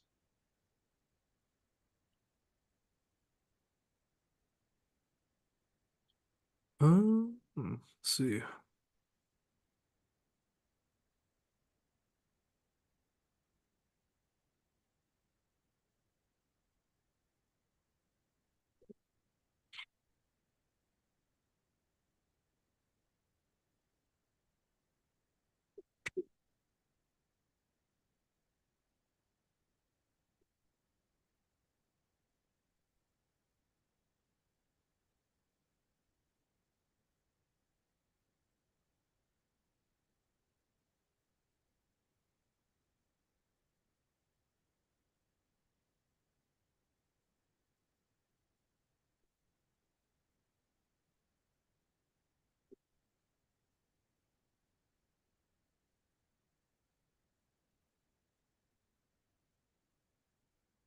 What's your passive perception?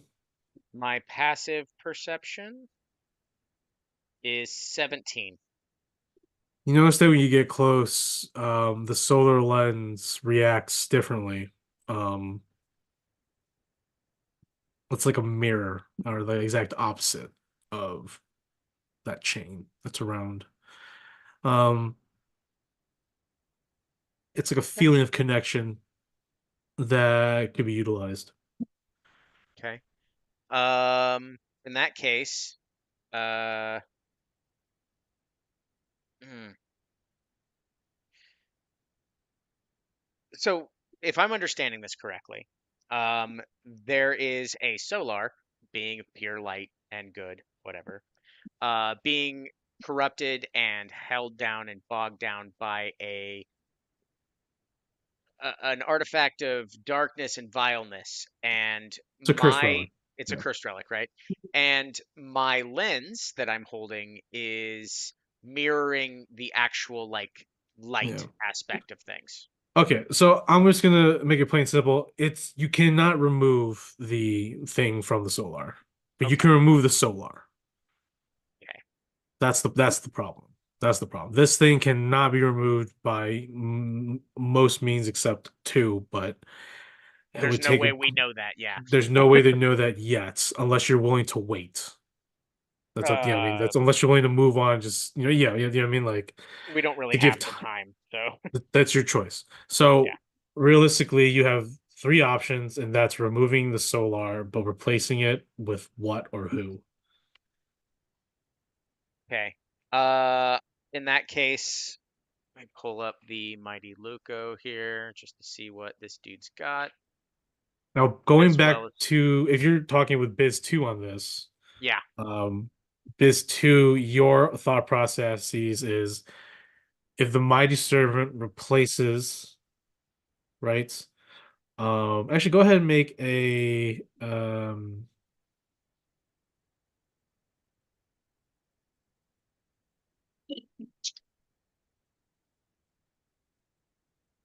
make an intelligence save. Make an intelligence check. Biz. Yeah, bismuth. Okay. Just straight intelligence. It's straight intelligence +2, with advantage. Can you communicate with Biz Prime, right? I don't No, think naturally, no. no, naturally. Okay. Anyways, no, just straight intelligence. I just don't want to see what this is. Okay. Not good. 9. Okay. So, from your understanding and the little talk you have, Biz, on the abstractness of it all, um, the solar lens has to be a key to this because it's, by your understanding, Ox and the solar are connected through the lens, the key. So it has to be through them. Um, but it has to be replaced, and the logical one would be the Mighty Lucos. But how does that? What is that? How do we? Is it? And that's what the questions you're asking. Um, the Solar will speak up, and he will telepathically talk to you, Biz or Ox, and you'll say, "Have you decided my fate, Ox? Have you decided the fate of the city?" As he finally looks at you, or down at you, I guess. Yeah. Ugh.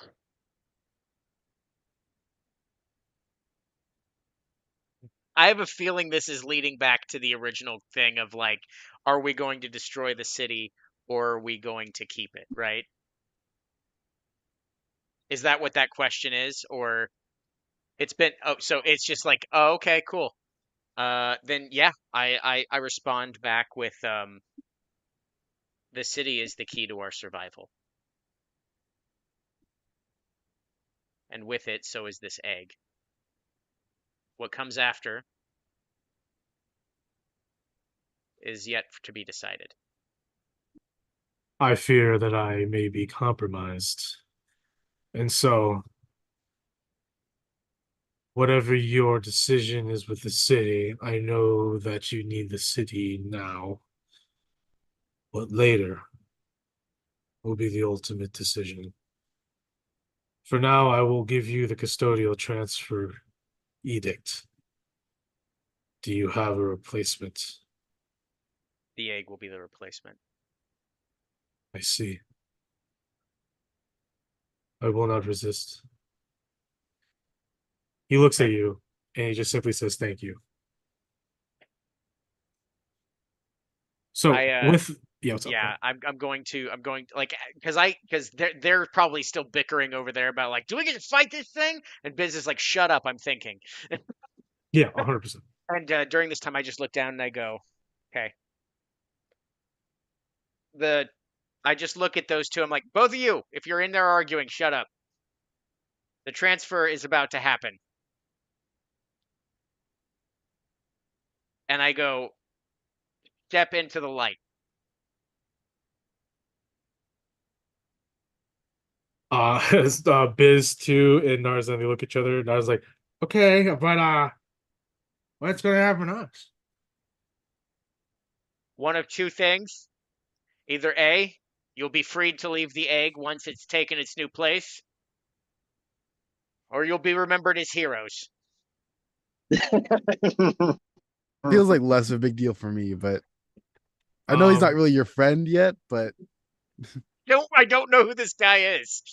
kind of feels like you're Which gambling his which life when I away. do eventually remember him, this will be a very sad moment for us. But he's Narzan being will pragmatic. Narzan will speak as like, so the egg's gonna is gonna be the battery. We're changing batteries now. Effectively, but it's Okay. more complicated than that Well, what about your solar lens? Why can't you use that? because it has to be used the throne.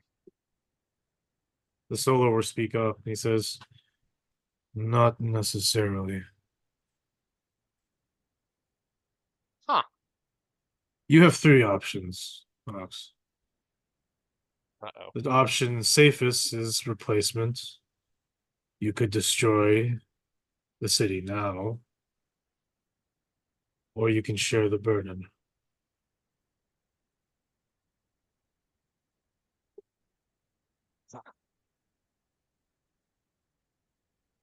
Nothing like redemption. I respond back with, what is sharing the burden entail? I am compromised, but you can use the solar lens and the remnants of my energy and make a compact. You can be both the heart and its last custodian. The city will live and continue to operate until you finally pass. It At which time the lives, its city dies. fate is on you.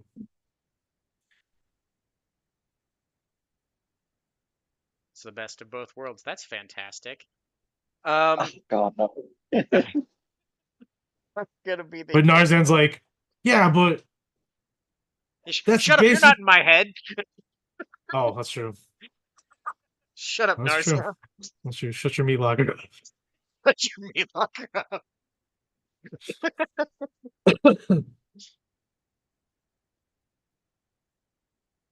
I would still be fulfilling what Coriel demanded of me. Eventually, the city would eventually pass into just being a piece of stationary rock, and I wouldn't have to worry about people using it for evil because I am the heart and the last custodian.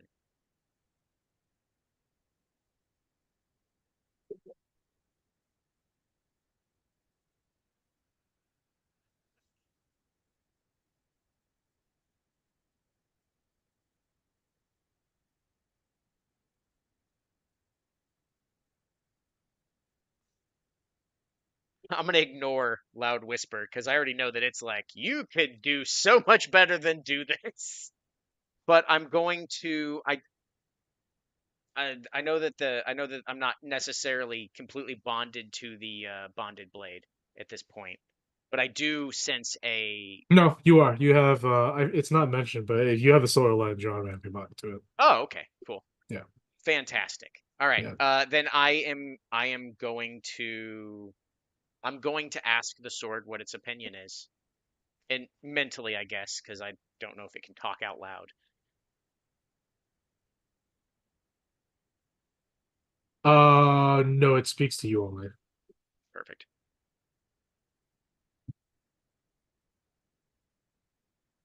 Uh,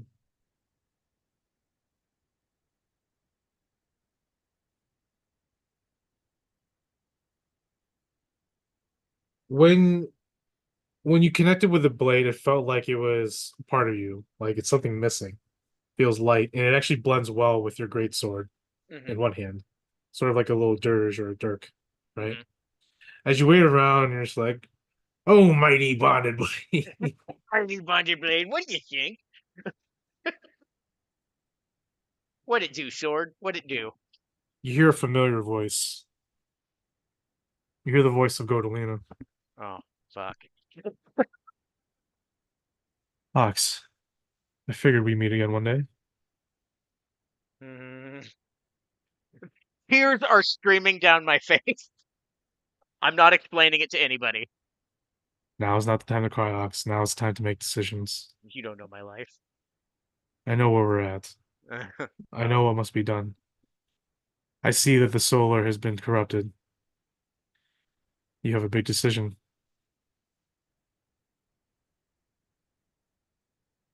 What are you waiting for? I, I don't know if it's the right one. I look at What's it your as twofold. I mean, I can ultimately do what Coriel wants, just not as immediately. But if I don't, the chances of this thing falling into hands of people that are lesser than, well, I would say lesser than me, but that's not hard. That's actually very difficult. Um, I've made a lot of bad choices. On one hand, the city continues and does good, or on the other hand, it could potentially fall to people who would not have such great.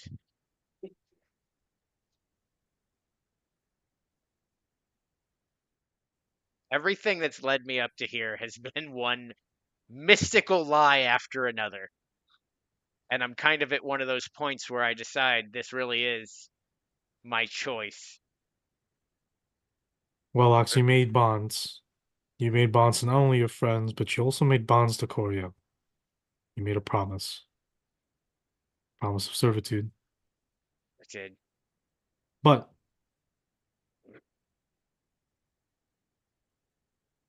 I know it wasn't a choice or a service that you wished to be a part of. And that is my own doing. For that, I'm sorry. I'm sorry I brought you all into this. Well, Truly. technically, we found you, so it's really our own fault for having lives.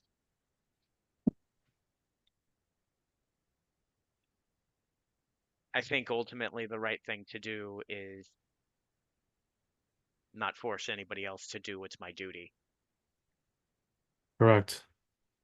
I think there's enough cruelty in the world, Ox. I think we unleashed enough cruelty onto the world. But we can stop a whole lot more here and now. Yes, we can. With that, I've made my decision. I look up and telepathically to the Solar, I go, once and for all, this will be the last custodian that will ever stand. I return to light the final pyre.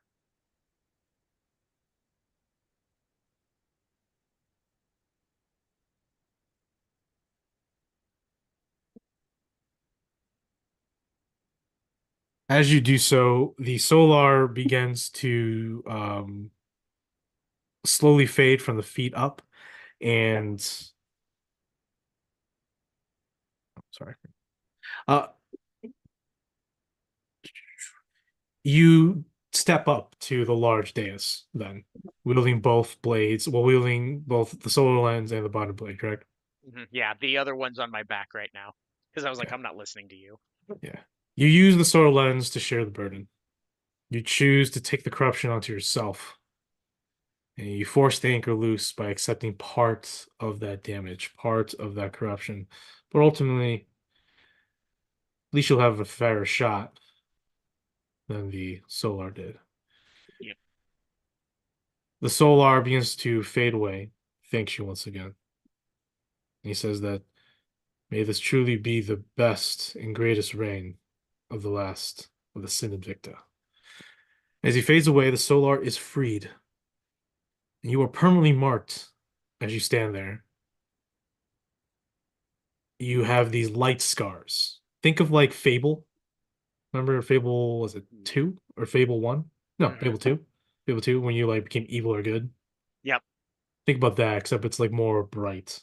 So all the Hmm. scars that you've acquired over your campaign, Just a they few. glow white or white and yellow brightly. It's this divine dissonance.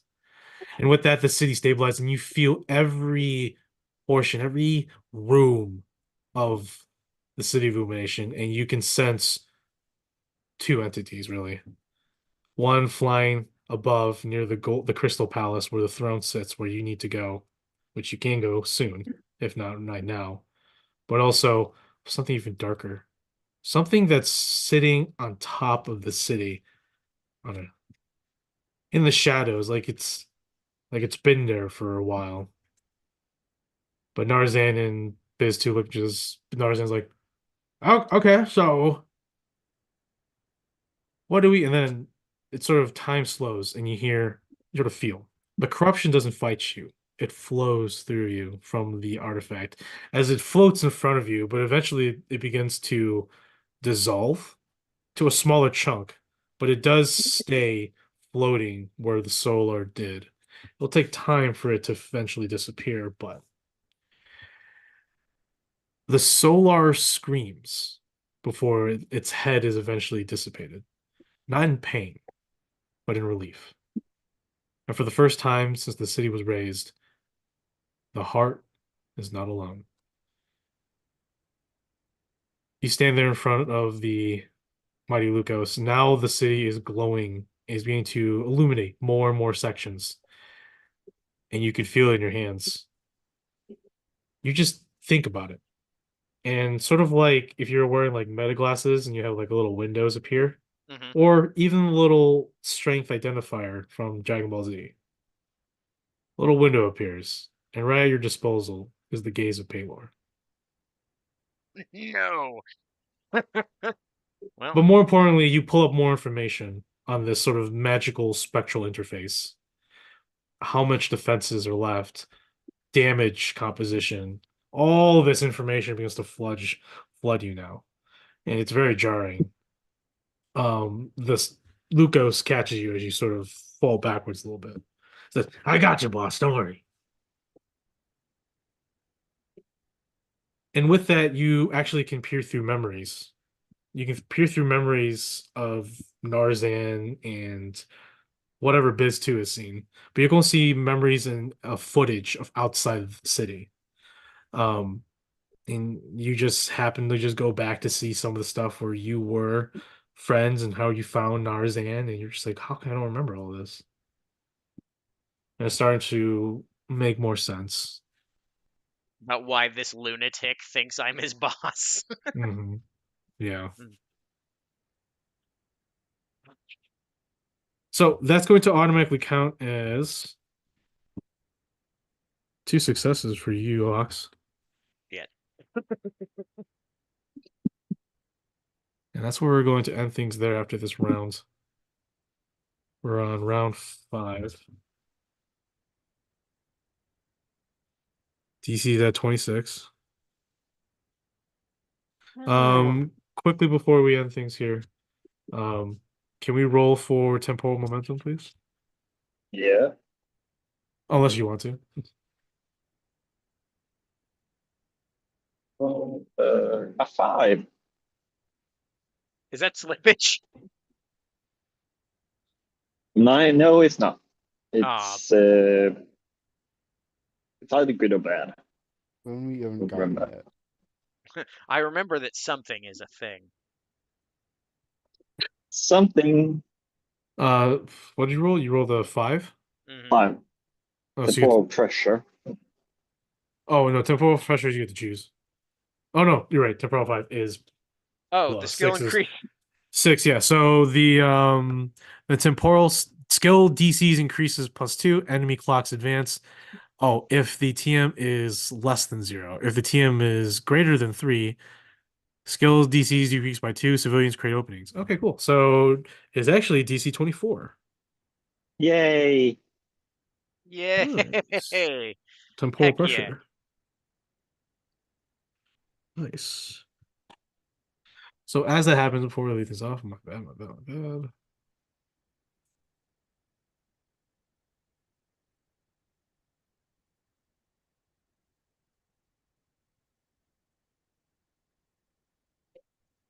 You feel it now fully as you use temporal momentum once again to bestow upon you and your allies this temporal pressure to force the will of time to give your allies benefits going forward to fight their battles, including yours. This is before you got dominated, by the way. Um, you feel it fully now. The Book of Time is not whole. It never was.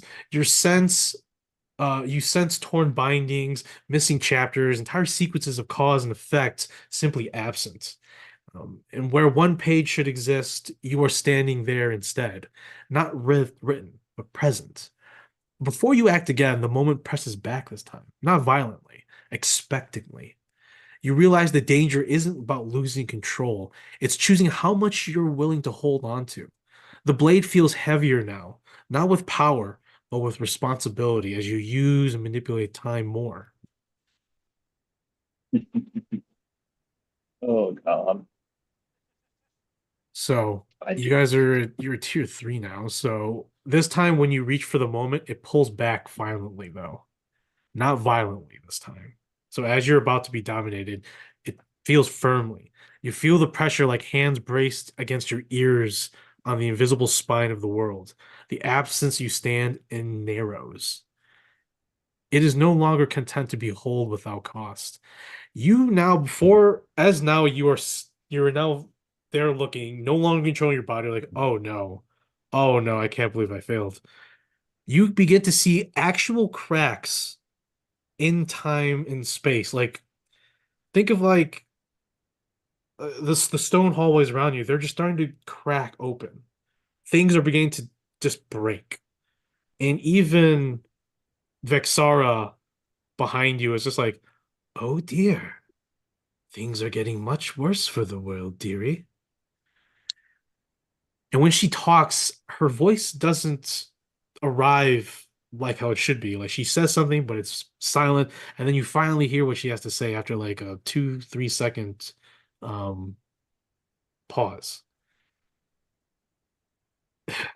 Things are not looking good for the world. And it's not just you. Everyone's being to see this. Biz, as you're up there engaging, you see cracks appear below you. You see entire sections of the floor of the roof just disappear.